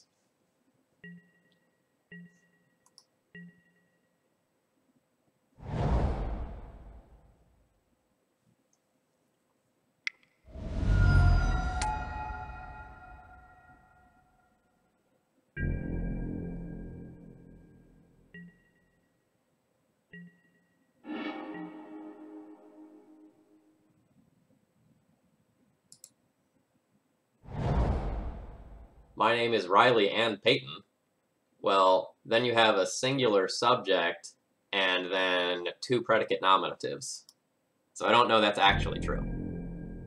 Grammar's close. Solid B there.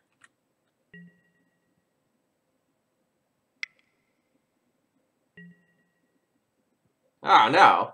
Not a Jitte. That's bad. Oh, please go Soul Land Equip and let me get all of the tempo back.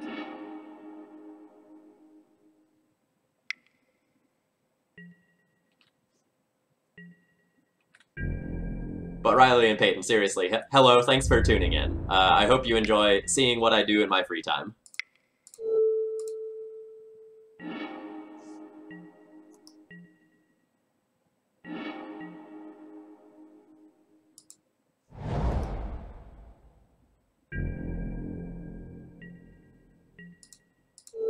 So now I have this Rashadan port to buy time while I get to my lands.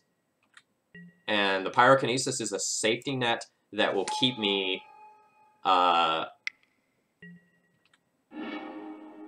like, from just folding to Jitte. Alright, so my opponent is going to get out from the Rashadan port right here.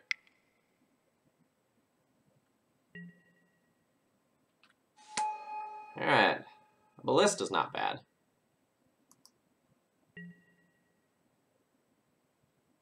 Land would be stellar. No land.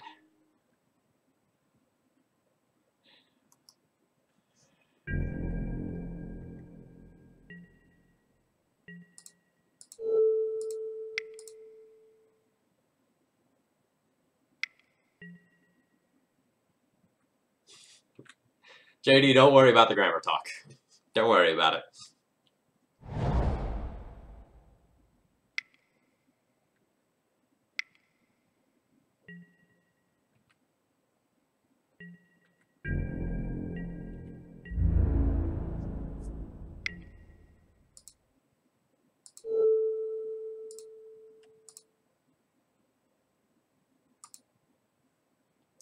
Oh man, this doesn't hit players? That's so sad. Well, we're just nugging that guy for 4 then.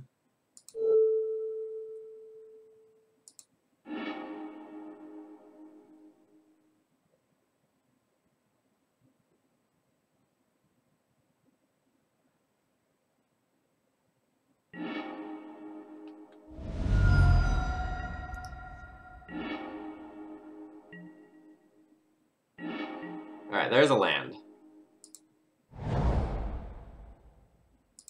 So this is going to be Goblin Matron, and I'm going to go find a Tuk-Tuk Scrapper. We can deal with the Jitte. If they get a couple of Jitte counters, that's not the end of the world. But if they get a whole bunch of Jitte counters, I can't beat that.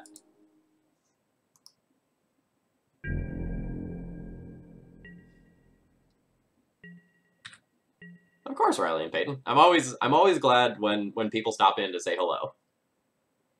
I hope your summers are going well. I will be going off to Latin Academy on Friday, and I'll be doing my spoken Latin course there. I'm really looking forward to that. It's a bunch of fun.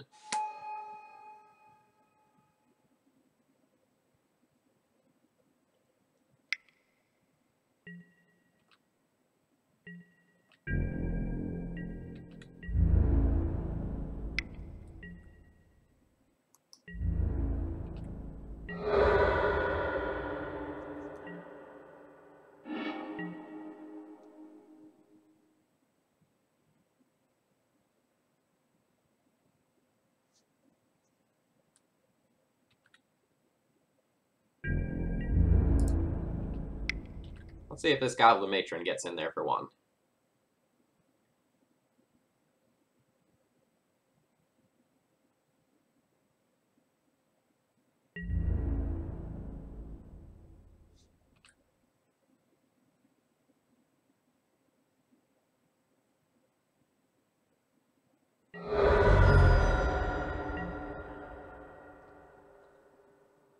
So, I think I just want to port my opponent off that Nexus this turn so they can't get any more Jitte counters.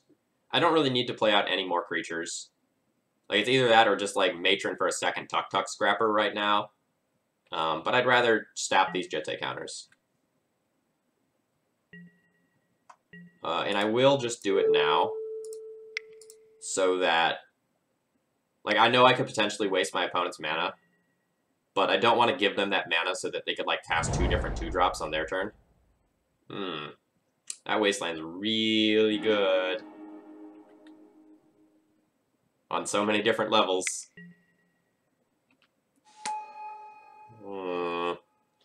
I feel things slowly slipping away.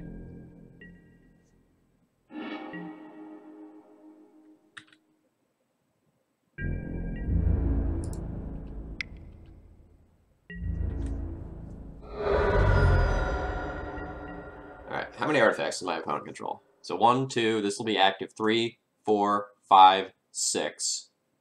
So my opponent can go tap this, activate this, pay 1, equip plating, and then if they have another land, they equip plating, equip Jitte, and I die.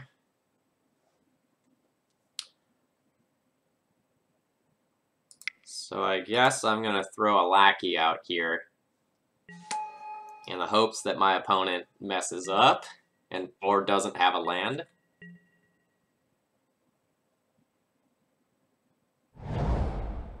Yeah, plating is not common in this deck.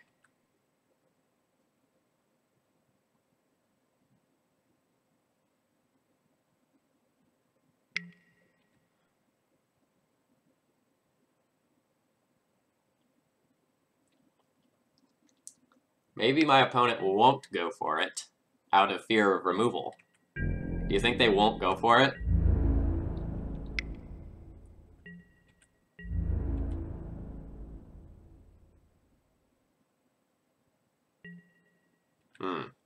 They have gone for it. That means I die.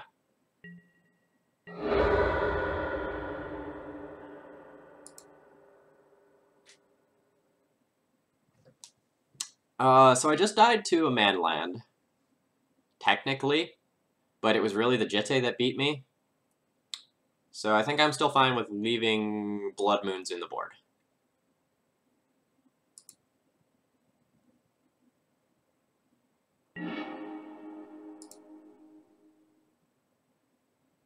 Oh, this hand's great. I have multiple pieces of removal. I have an Ether Vial.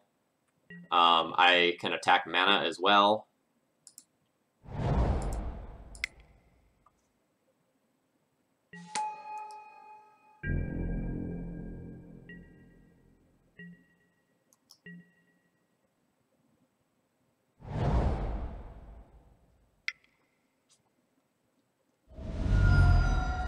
Ah, that is daggers. That's really good. So Spyglass will shut off my Ether Vial. And then that makes me less able to wasteland my opponent.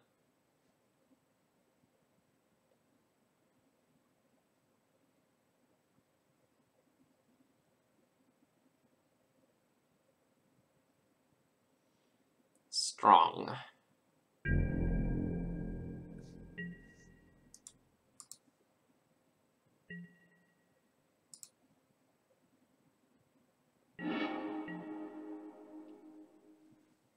So this is where I have a choice. My choice is, do I keep this land to cast my spells? Or do I try to snipe this Ancient Tomb and hope that my opponent is on a land-light hand?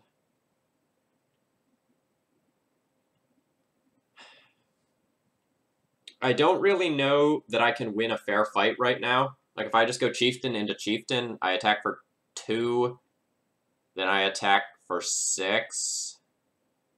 And that's assuming that I spike the land.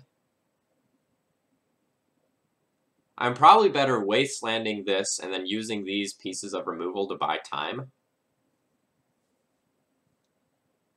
But it's close. Like, this can backfire really hard.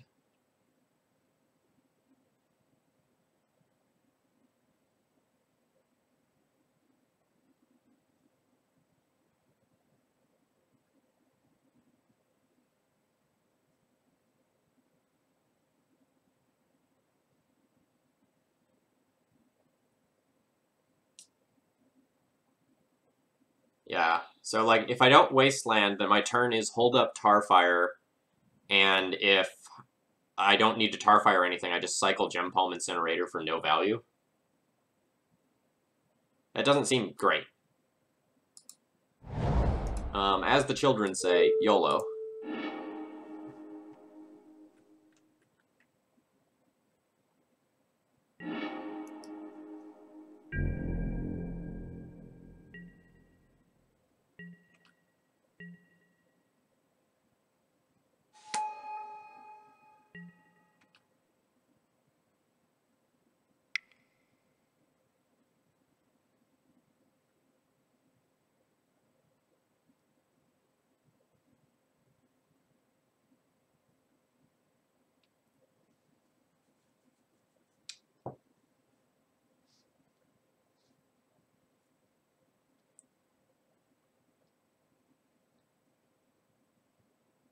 Yeah, like, Gem Palm is just, like, 2 red, draw a card.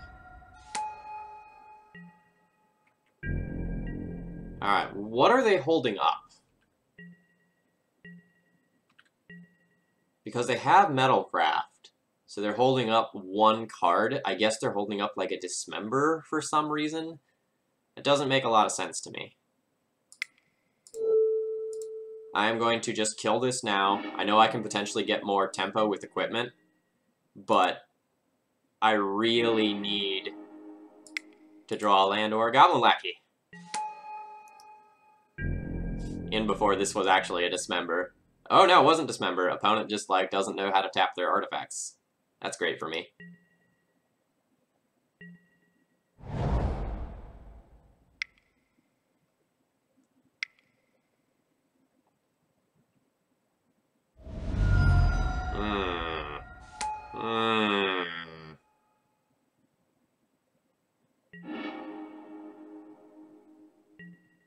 That is very bad for me.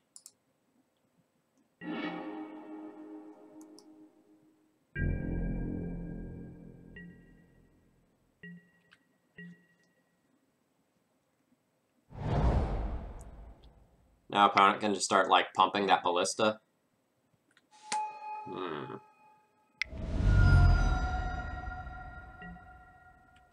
Jeez. I actually kind of am wondering if my opponent really is Steel Stompy, or if they are just, like, an old-school Affinity deck. Because it feels an awful lot like they are just in Affinity.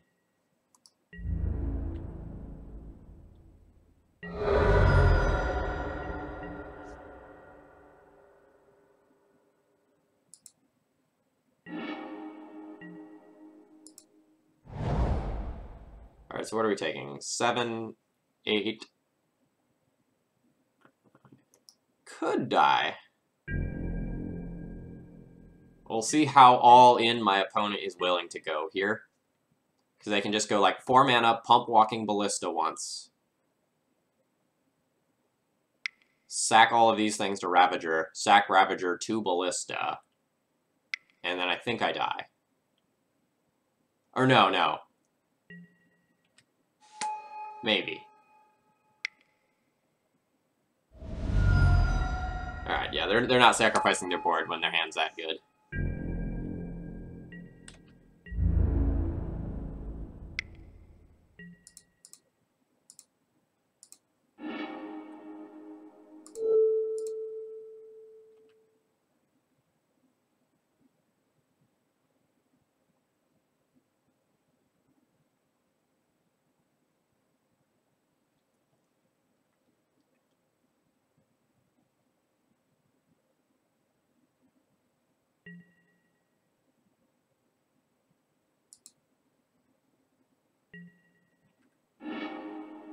Did not draw Pyrokinesis.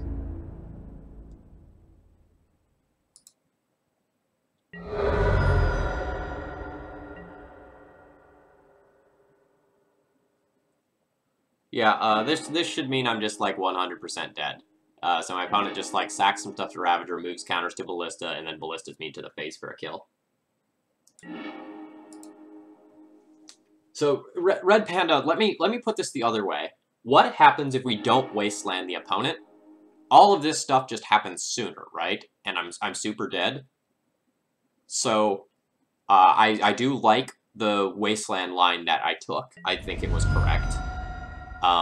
If my opponent didn't have Ballista and I got to get through with the Goblin Lackey, I probably could have turned that game around by like dumping Siege Gang Commander into play and just pinging idiots. So like I'm fine with everything that occurred there.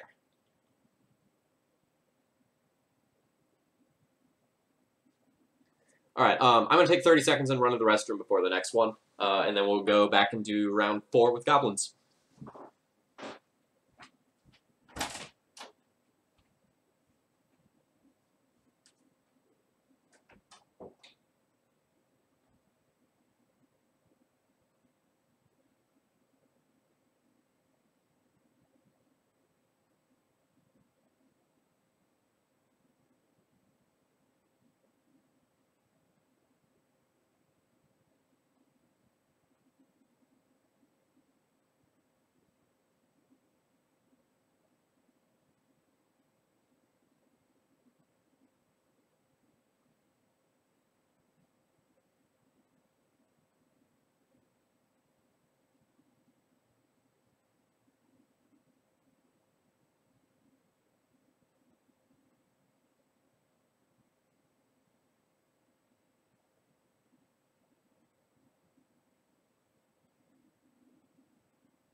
And Red Panda, like, recognizing cognitive bias is really important, right? Like, it's very easy to remember the times that you get burned for the lines that you take, but it's less easy to recognize, like, oh, I took a line and it worked out for me. Unless the blowouts are just, like, huge, huge, huge in your favor, you don't remember those as often. So, like, it's difficult to kind of accept when all of those poor things happen. But it's so easy to accept when it's like, oh, yay, things went my way. So, like, it's really good that you are recognizing that. I liked the, like, risk-reward options that I took there, and I think it was correct. Like, we didn't end up winning that one, but we definitely bought a ton of tempo by doing it. Like, I bricked on some lands, so it didn't quite work out, but, like, I don't regret any of the lines that I took. Like, I don't regret the end-of-turn Tarfire. I don't regret not cycling the Pile Driver. Like, I don't regret the Wasteland. You know, I think I played as well as could be expected there. Not 100% sure on some of the sideboarding, though. I will admit that. So, like, I could have made some mistakes before the game started there.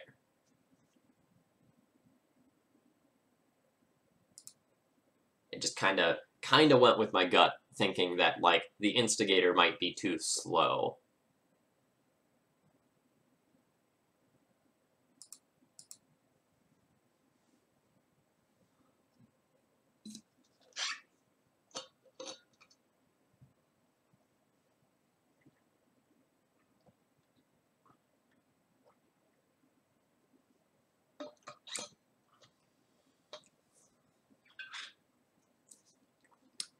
If I made one mistake that game, it was probably not cycling the Gem Palm Incinerator on my turn, because if I hit the Pyrokinesis, I might have been able to do something funky.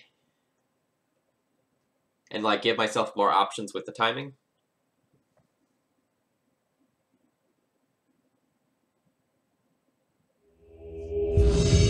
Alright, here's our pairing.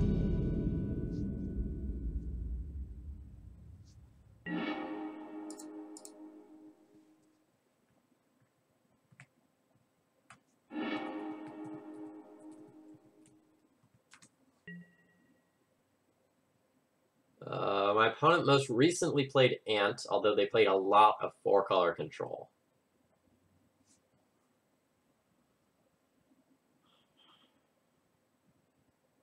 What does my hand do?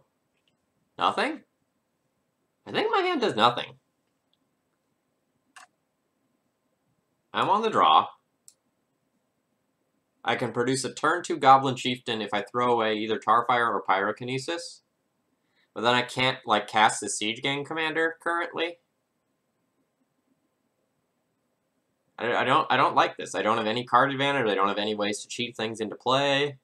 This is going back. Well, this hand is bad. This hand's bad against Ant. This hand's also bad against 4-color control. But I don't really want to mulligan this. Like, it has four spells and 2 lands. So I accept this. That Tarfire is going to the bottom. And I'm going to hope to draw something reasonable.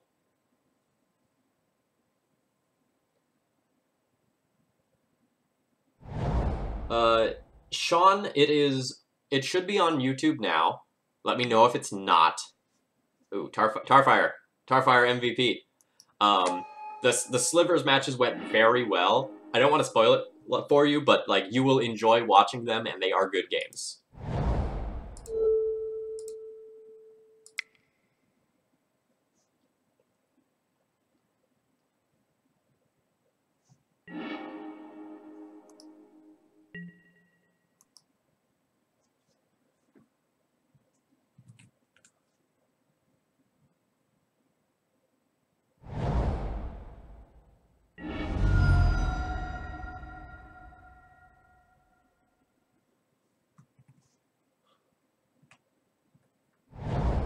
Sean, for later, there's your link. Oh, Tundra Bayou. I looked away for just a minute and things got weird. Getting Batterskull.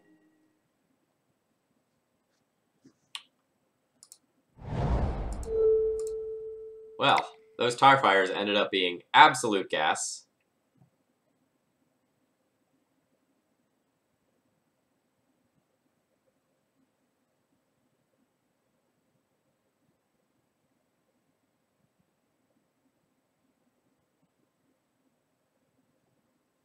Manmon47, yes. This channel is like 99% legacy. I'm a legacy specialist. Every once in a while, I will do something silly like Cube, but I am almost entirely a legacy player.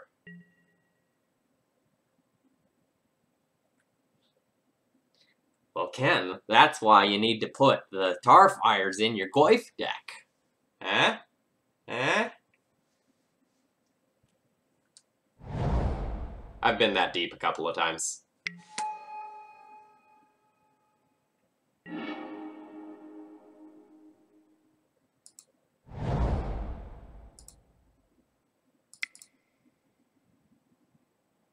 So I took my opponent off of Tundra to try to, like, keep them from cantripping, and then they, like, used that mana to play a Mana Dork. I think my thought process was correct, because at the time I wasn't 100% sure how many Mana Dorks they were going to be playing. Alright, looks like it was sort of a wash. Opponent is not Landlight. Please don't just, like, Jace me. Well, that's probably worse than a Jace.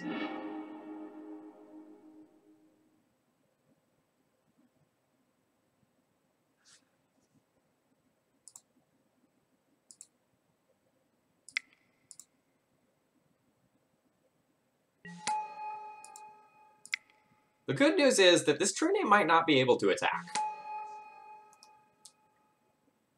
It's, like, terrifying to let both of these idiots through. Like, God knows what can happen.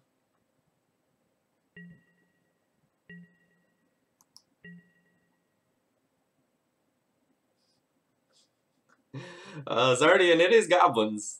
The, Don't let the multiple shocks in a row at the beginning of the game confuse you.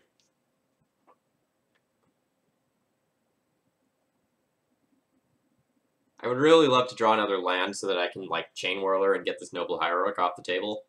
I'm a little afraid of, like, my opponent just getting to 5 mana and, like, just putting Batterskull into play and then equipping it to True Name.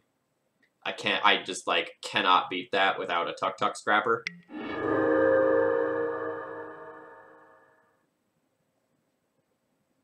Dear opponent, please attack me with your big fish. Heartfill. Oh, shit.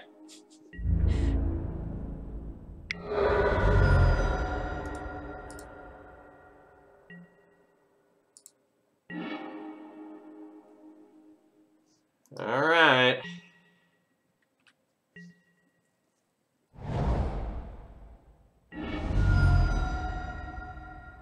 This is the Batterskull hitting play.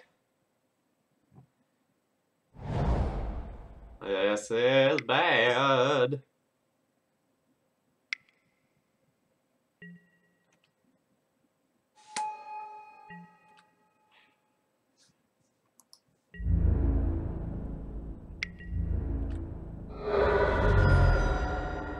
Land, preferably Cavern of Souls. Well...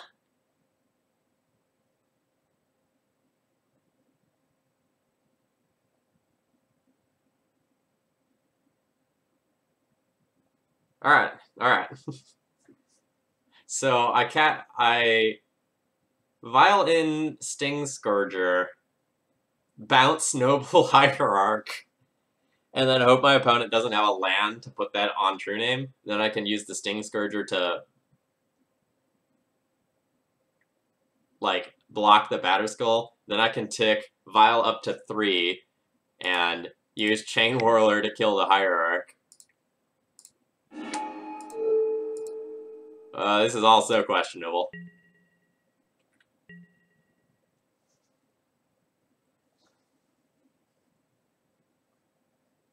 Chainwhirler is not going to kill True Name, unfortunately.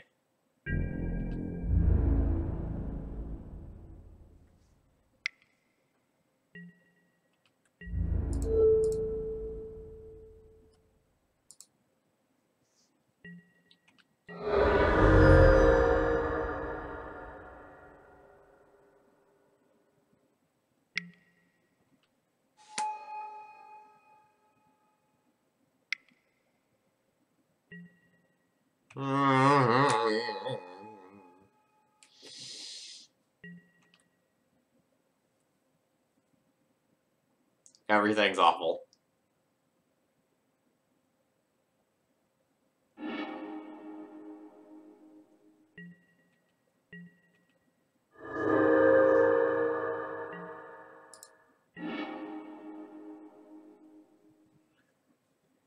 Okay. I'm not dead yet, right? So I put in Chainwhirler, use it to blow up Hierarch. I wasteland them off of Tundra. Then they can't get Jitte active this turn.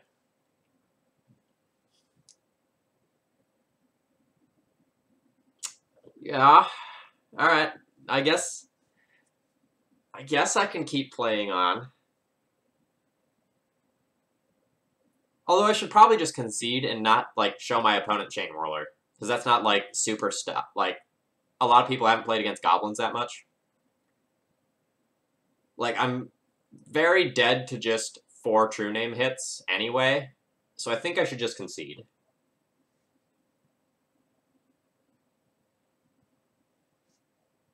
Oh, sorry.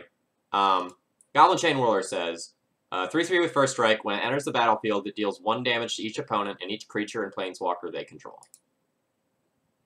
So since this is damage,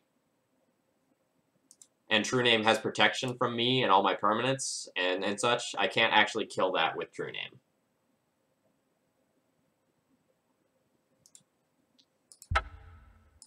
I'm going to concede here to hide information. Alright. Scrapper seems good. Essentially, I think I want, like, removal type. Actually, I really want Blood Moon. Blood Moon plus answering a Mana Dork is a really easy path to victory here. So these 6 are the cards that I would consider. What is bad?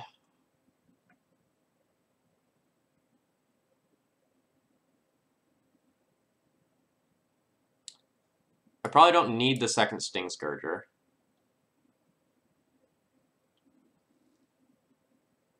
They probably have enough different color things that Sudden Demise isn't as good as I want it to be.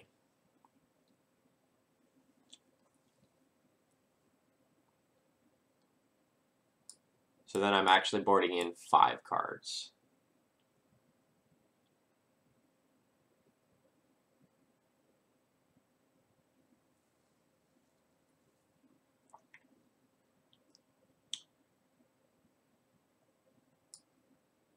You can see Incinerator being so-so.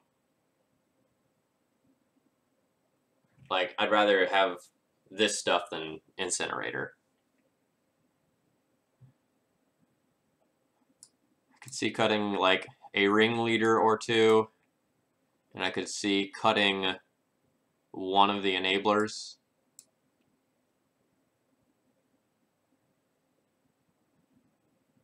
That seems reasonable.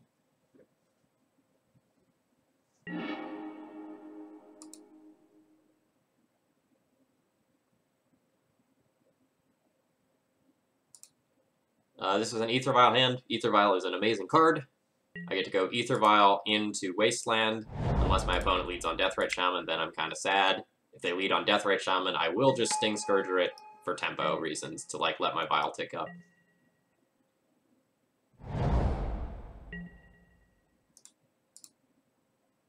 Super unfortunate that they led on a fetch there, so I can't just Wasteland them.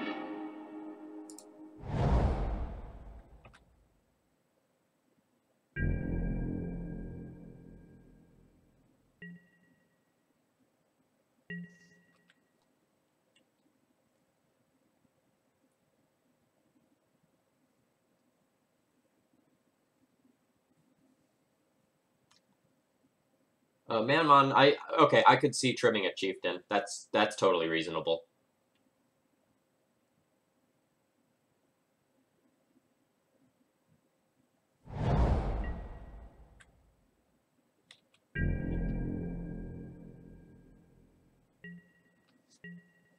I'm gonna do a quick Containment Priest check.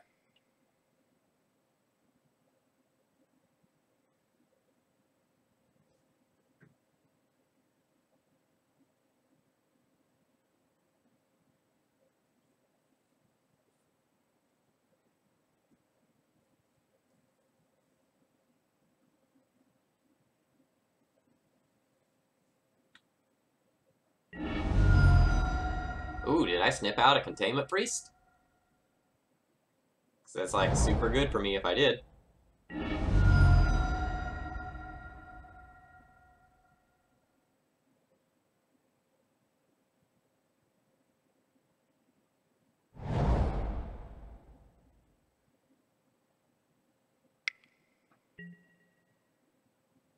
I'm so good.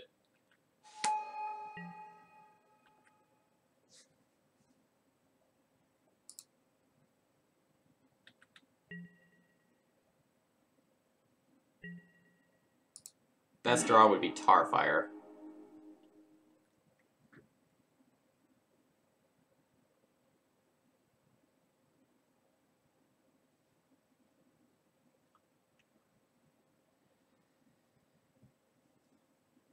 I'm really tempted to just double Wasteland them and assume that I can beat a Containment Priest.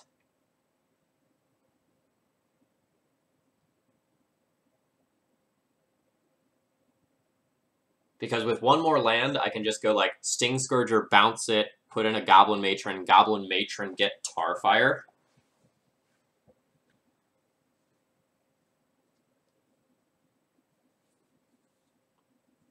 And I might just like cripple their entire hand by doing so.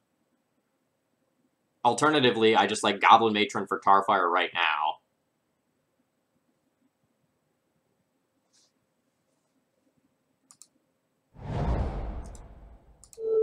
Fuck your lands.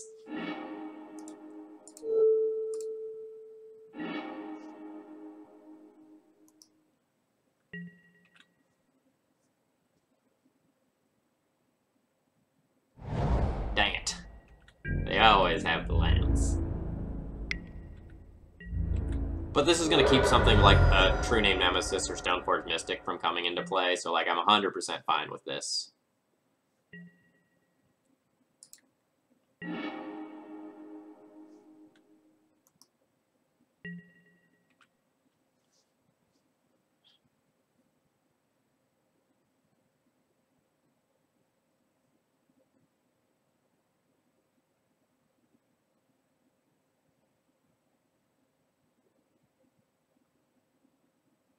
Ah, Goblin Lackey, welcome. We're currently 2-1.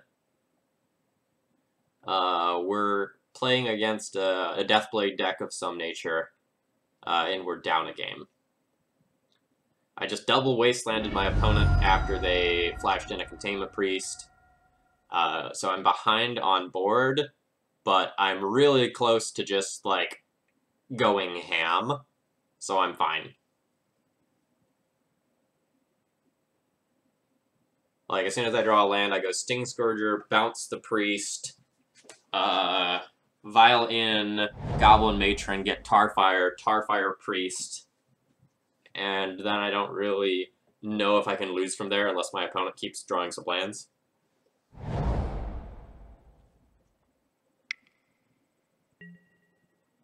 Yeah, Stoneforge is good.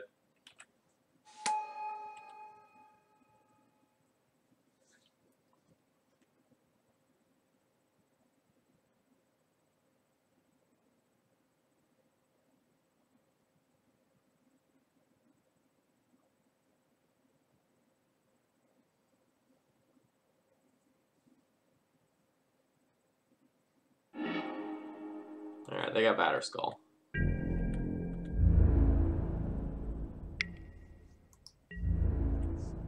Pyrokinesis would be baller as well.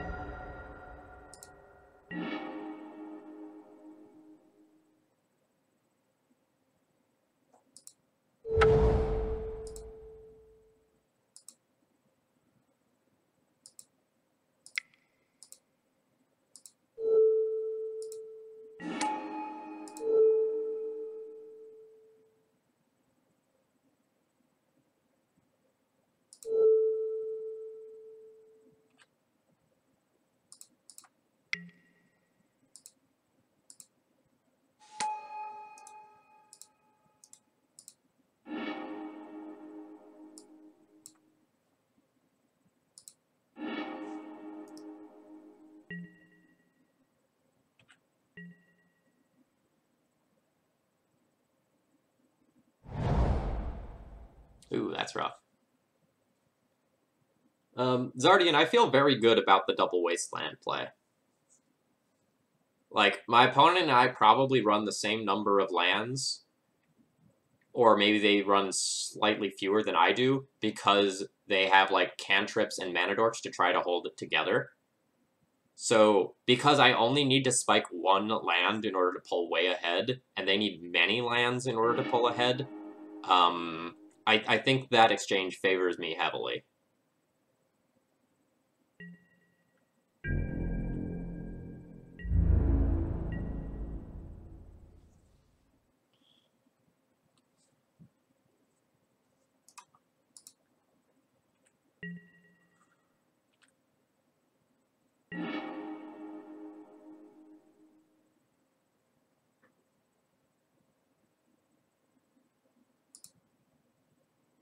Oh. So Vial goes on the bottom.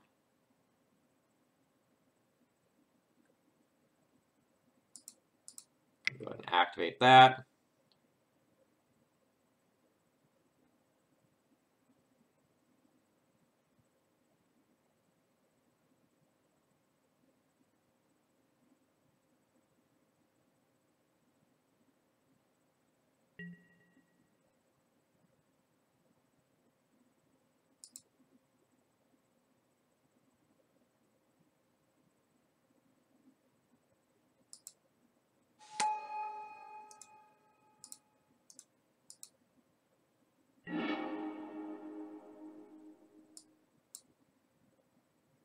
So we got a Tuk Scrapper here. Won't pay for that. Yeah, I agree. I'm super happy that they got Batterskull.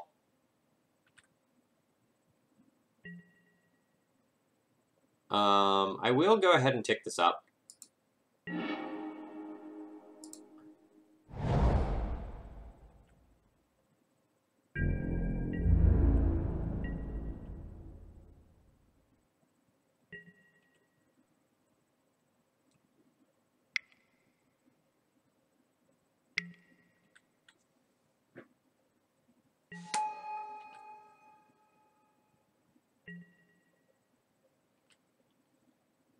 In Teak, there are two different deck lists below the stream. One is my deck list for the Goblins deck. One is a deck list for the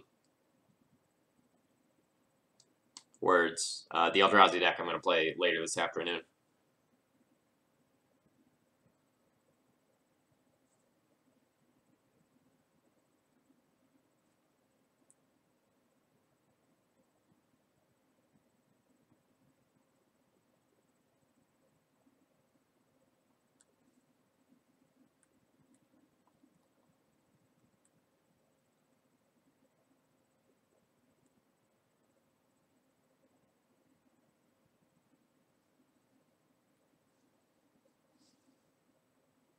Zardian, I currently live in Roanoke, Virginia.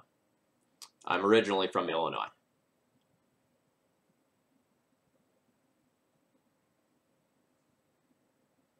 Oh yes, I am very excited for what this Kiki is going to do. It is going to do dirty things.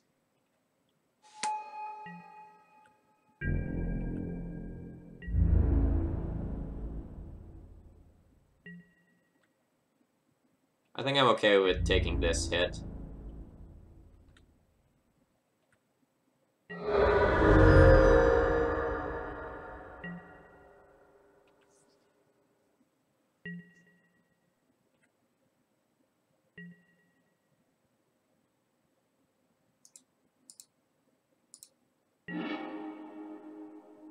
Oh, this is sweet.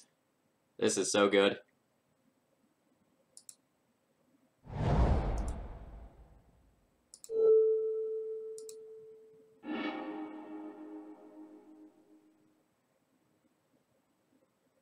So now if they want a Containment Priest or use Stoneforge, they have to do it right now, and I get information about, like, what they're going to do.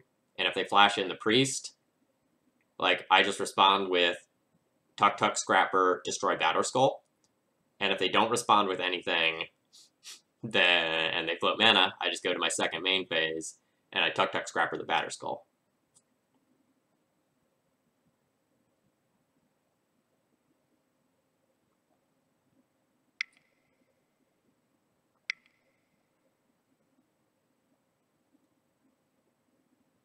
Ah, second piece of equipment. That's fine.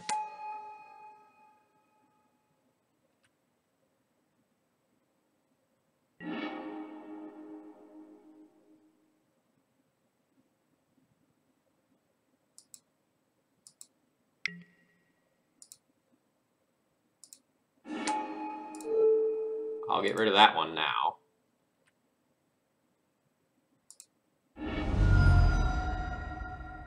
The sound effects are not going anywhere. As a streamer, they are very useful for me to help me make sure I'm not clicking too quickly, and it also lets me know when I'm, like, paying too much attention to the chat and I get priority back. There is some world where I'm supposed to just, like, Tarfire the Noble Hierarch right here. But I'm not going to do that.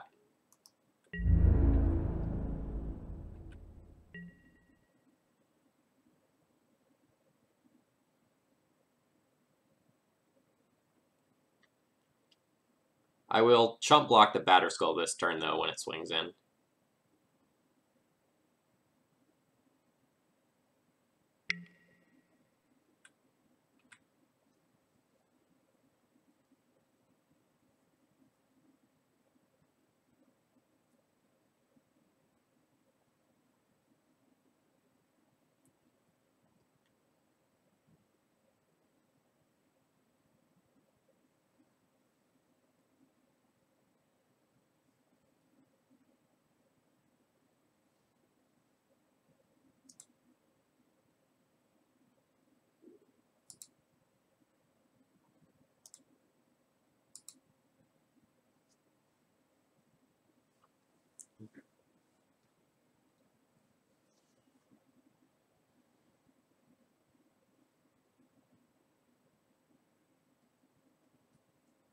So the real question will be, like, if I get to my turn, am I supposed to, like, tick up the Vial and just go for, like, Kiki Jiki Tuck Tuck Scrapper Murder?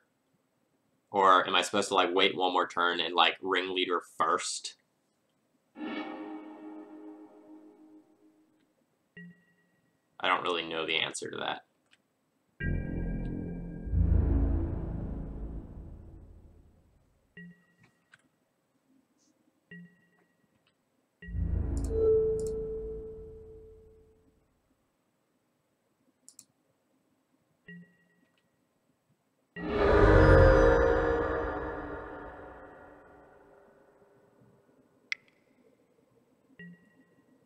Ooh, Abrupt Decay on the Vial. That is annoying. That's really good. I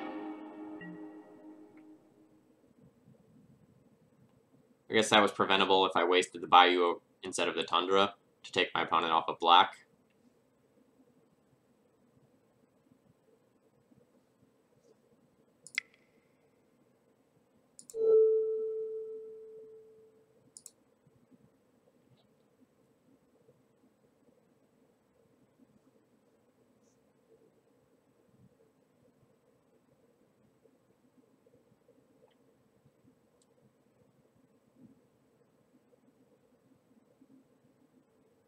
Eric, thank you so much for your 4th month of support. It means a lot.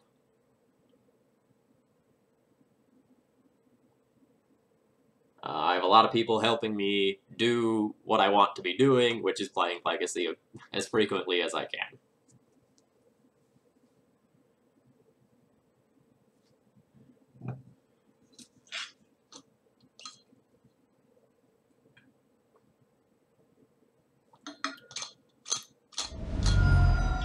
Oh, is this a Force of Will? Okay. I mean, I can see it just because, like, that Leo is just dead. Okay. I'm gonna need lands quickly here.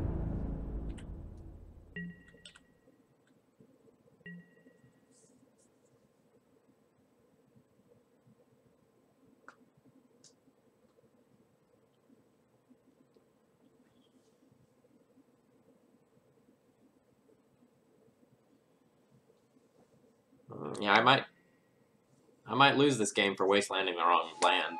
Like, I wanted to wasteland the Tundra to decrease the opponent's chances of, like, redeploying the Containment Priest at an improper time.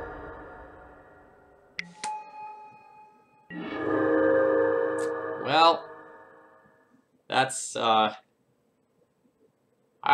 game. I'm not beating that.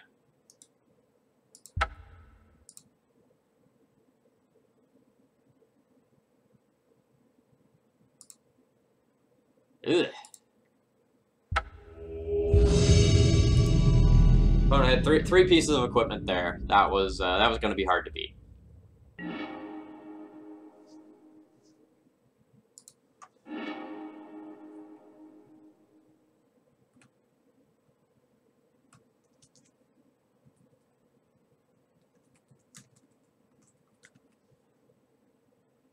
My opponent last played Bug Delver, but that was in 2017, so, eh. What does this hand do? I want to play, I get a turn 1 uncounterable Goblin Lackey, which dumps in a turn 2 Warren Instigator, and I have Tarfire to push it through. I have Port for mana denial, Pendlehaven to grow it. I'm missing a payoff card. Goblin Lackey, is this a keep? I feel like this is good enough, and I kind of have to hope for a payoff card. But it's close to being on the wrong side of that line. Alright. I thought it was a keep. Some things can go wrong, like if I just, like, continue to draw lands. But, like, this has a lot of potential.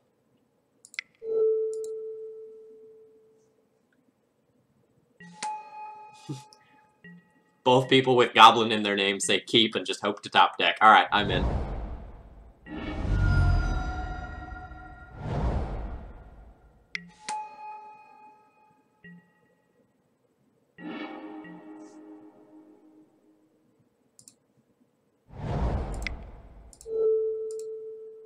Get out of here, Deathrite Shaman. Force of Will, that's fine.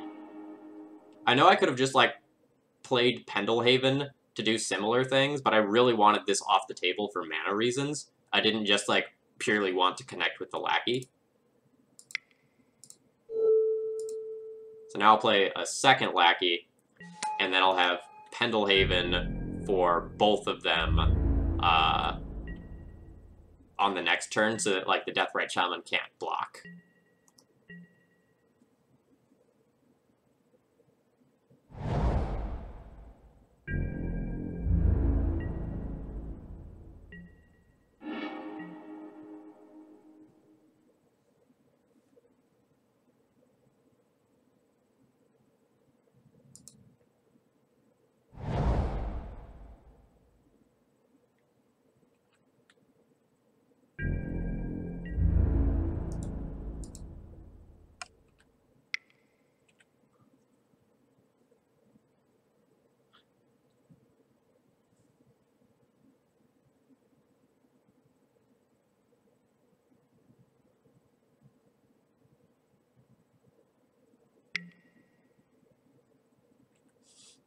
Opponent's brainstorming, going, oh god, why?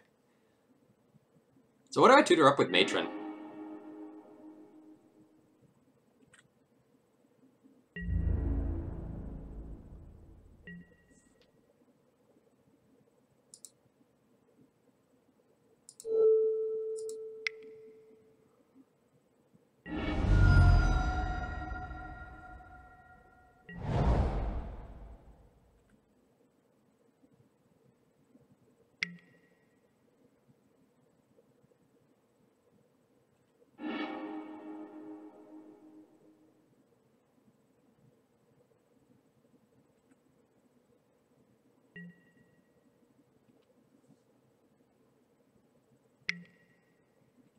Oh man, do they have yet another piece of interaction, like a second push?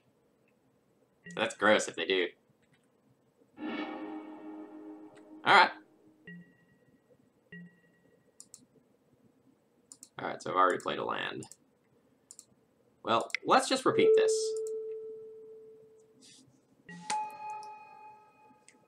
We'll try again next turn.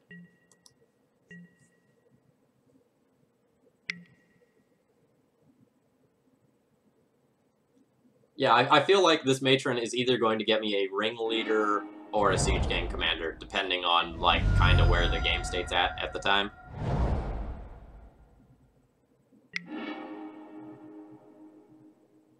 It's gonna be like Leovold. That'd be annoying. So I can trade Warren Instigator for Leovold just by, like, attacking in and pumping it. And then this just dies. Or I could take a turn off from attacking, and... No, if I go and get a Lord, that's really not going to work. So I think I trade Warrant Instigator, play Goblin Matron, get Ringleader, cast Ringleader my next turn.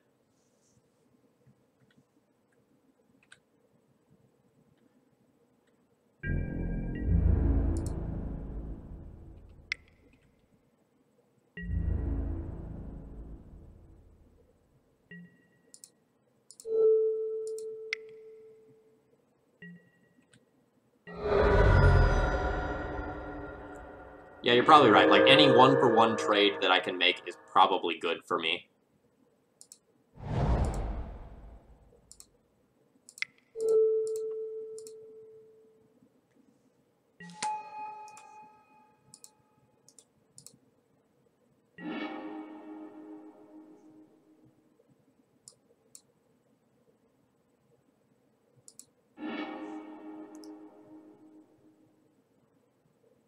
A Hymn to Turok would make me real sad.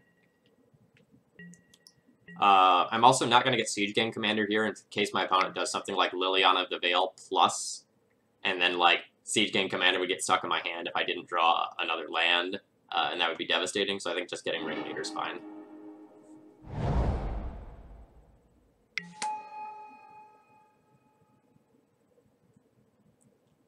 Strix is pretty good. Yeah, man, this is probably going to be a long one, but it'll probably be fun.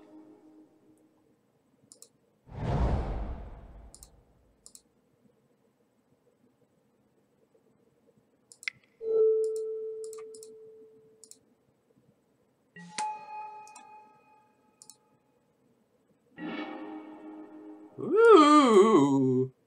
Krenko, Scrapper, and Warrant Instigator.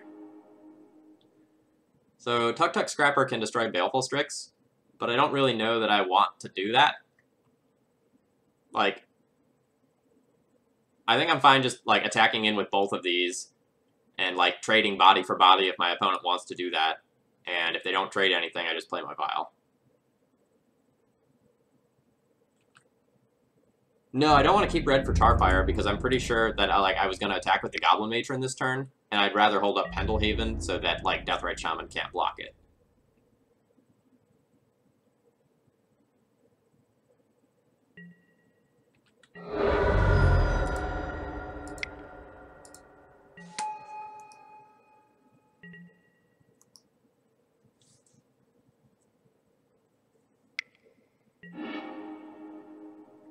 Hymn to Turok left me with Tuk Scrapper, which is probably the worst card in that hand.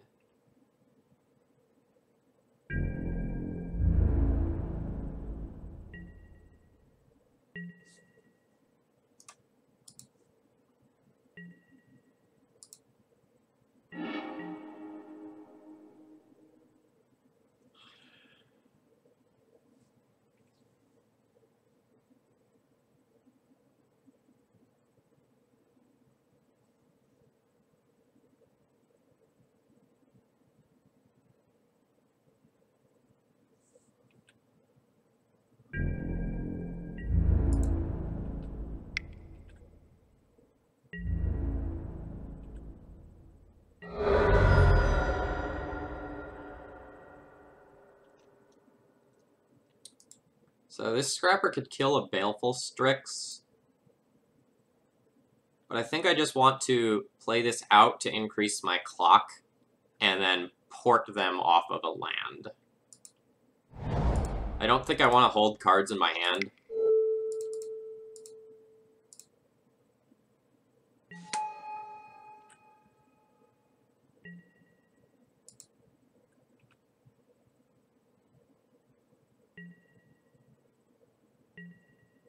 And my opponent just, like, missed using Deathrite Shaman, so that's sweet.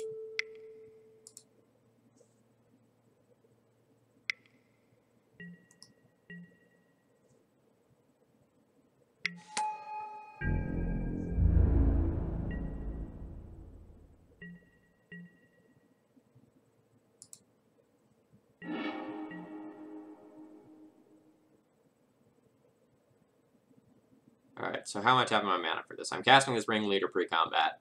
That's for sure.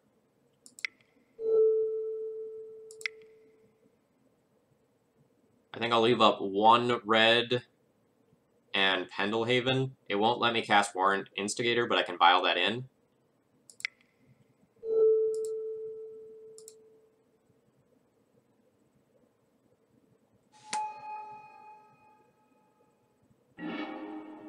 Ah.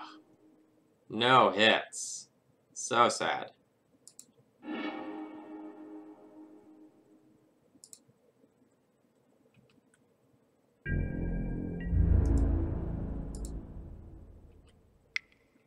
But, like, that did get a whole bunch of terrible cards off the top of my library. So that alone is fine.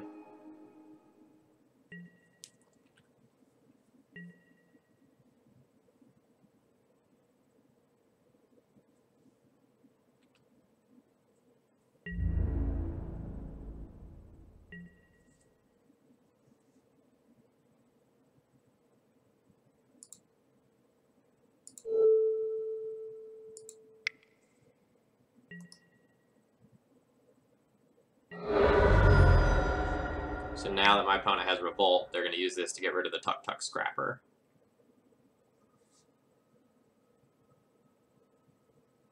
Which I think is a mistake, because the Goblin Matron on its own is like a 2-3, effectively, with the Pendlehaven. So I think that's just wrong.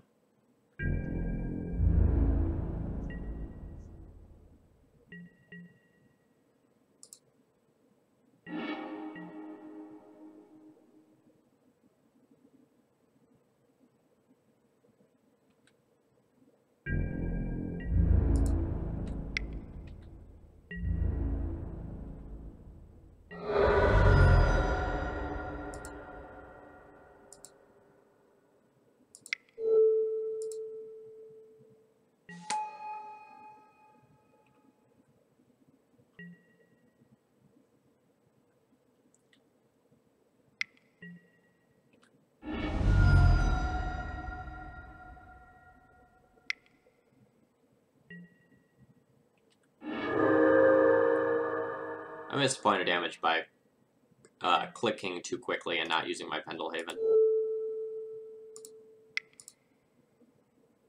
But I guess, like, there's some merit to holding it up, because holding it up means that, like, my opponent can't just, like, Deluge for 1 and wipe my board and keep their Death Rights.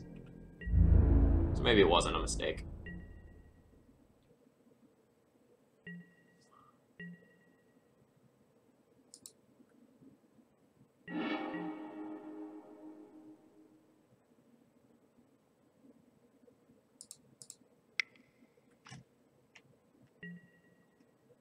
I just messed up.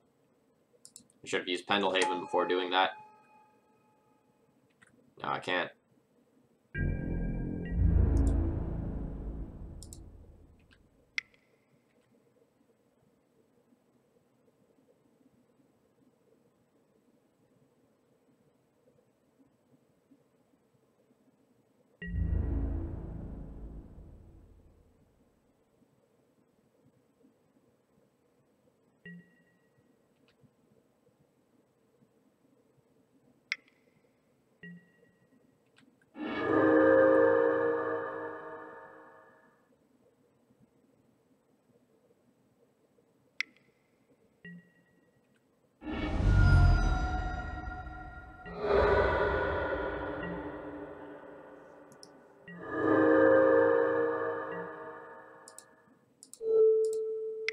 That feels like my opponent has Toxic Deluge.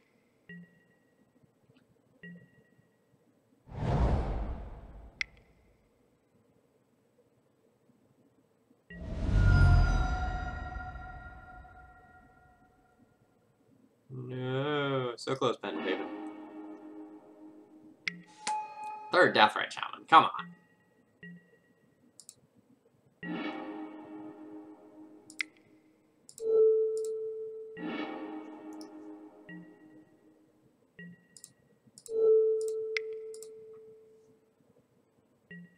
So essentially, I just need my opponent to not top deck something like a Jace. And I feel like I will come out ahead in a lot of the scenarios here.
I'll hold that in hand for Culligan's Commands reasons.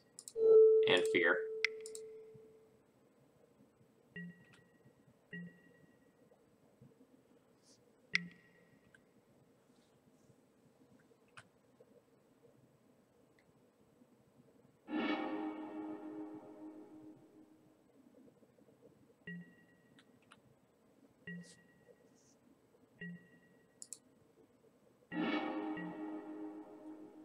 Okay, that's pretty good.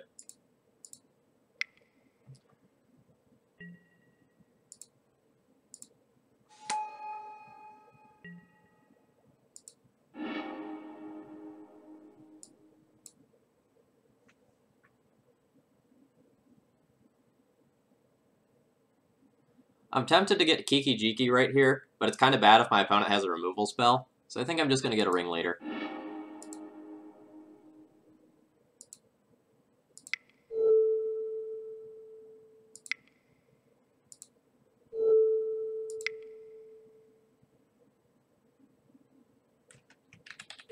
I guess I'll leave up Port instead.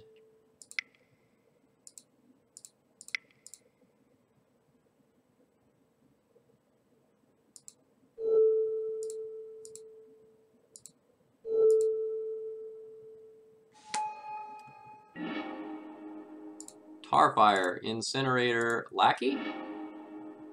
That's not bad.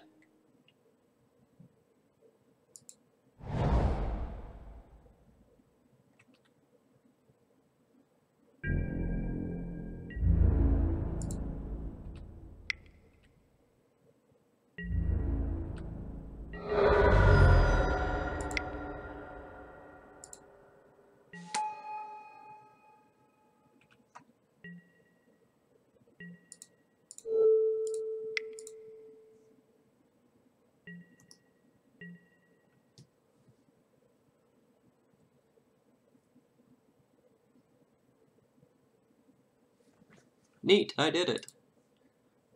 Okay, so what do I want for this matchup?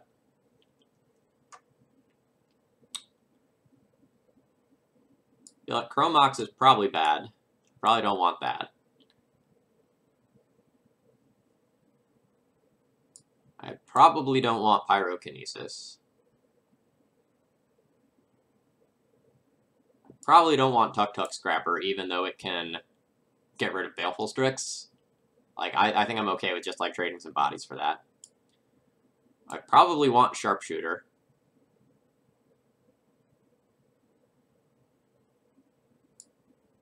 I probably... Do I want Blood Moon?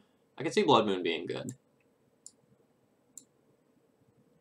I can see Sudden Demise being good just to, like, get all the copies of Deathrite Shaman and, like, Leovold and such off of the table in the endgame. Is this Sharpshooter good enough? I feel like the Sharpshooter's good enough.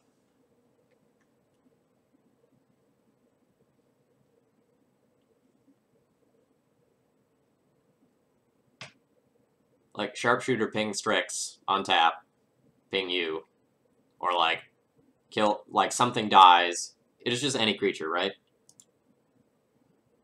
Yeah. So, like, if they kill one of my guys in response, I can just, like, oh, shooter, and get Deathrite Shaman. But maybe that's too awkward.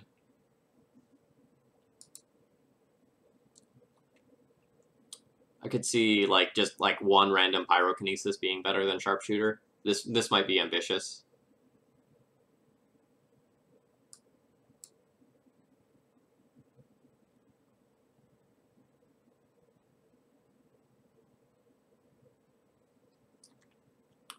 Oh, I guess I should also probably cut Sting Scourger.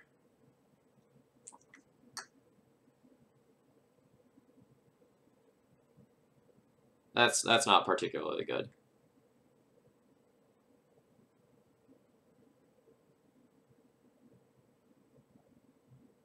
Shave Lackeys on the draw.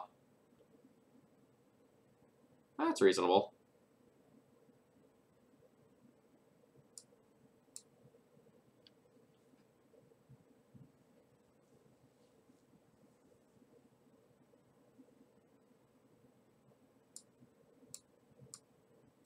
I guess the one Tuk Tuk Scrapper is fine if they have...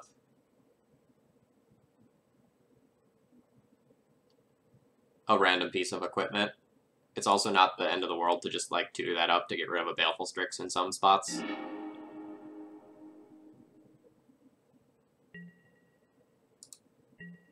This hand's fine. So like I have a Vial, 2 mana disruptive elements, and a Ringleader. That's awesome. Warren Instigator can probably do some dirty things too.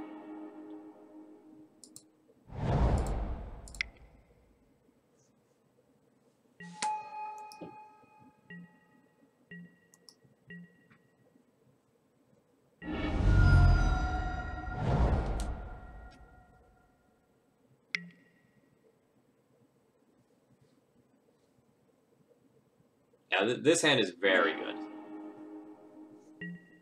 Oh my gosh, my opponent's on 1 land.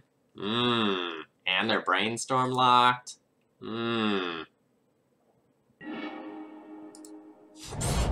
Lol at that draw. I think that just means I win. Yeah.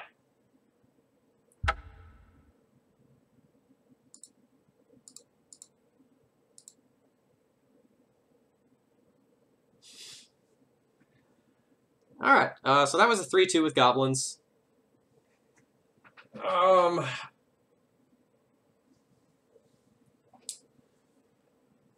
I'd say we were kind of close to a 4-1. We were a little unlucky at a couple of points. Like we missed on a few land drops in a critical spot.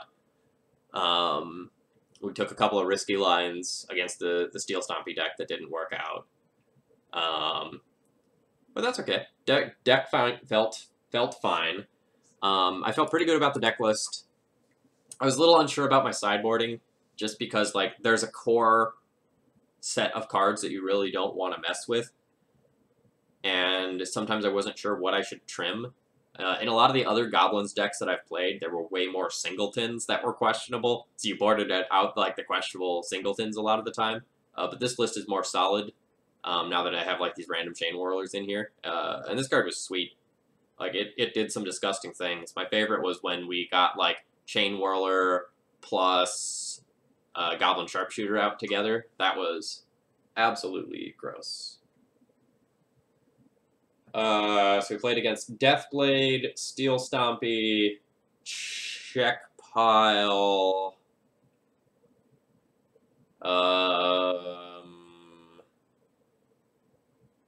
Miracles, and I don't remember the last one. Infect. Infect was the other one, I think.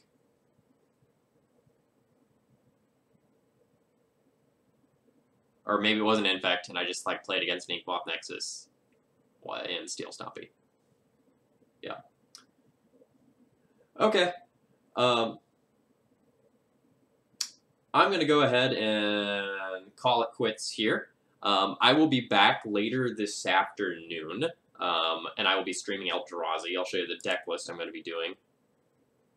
Come on, Motolag. Don't do this to me.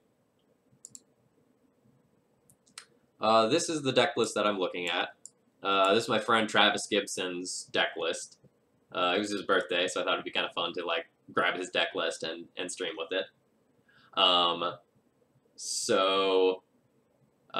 In the flex spots, I decided to do like a split of Warping Wail and Dismember. I liked what he had. There's some Jittes and Endbringers in the main deck, as well as 2 Walking Ballistas.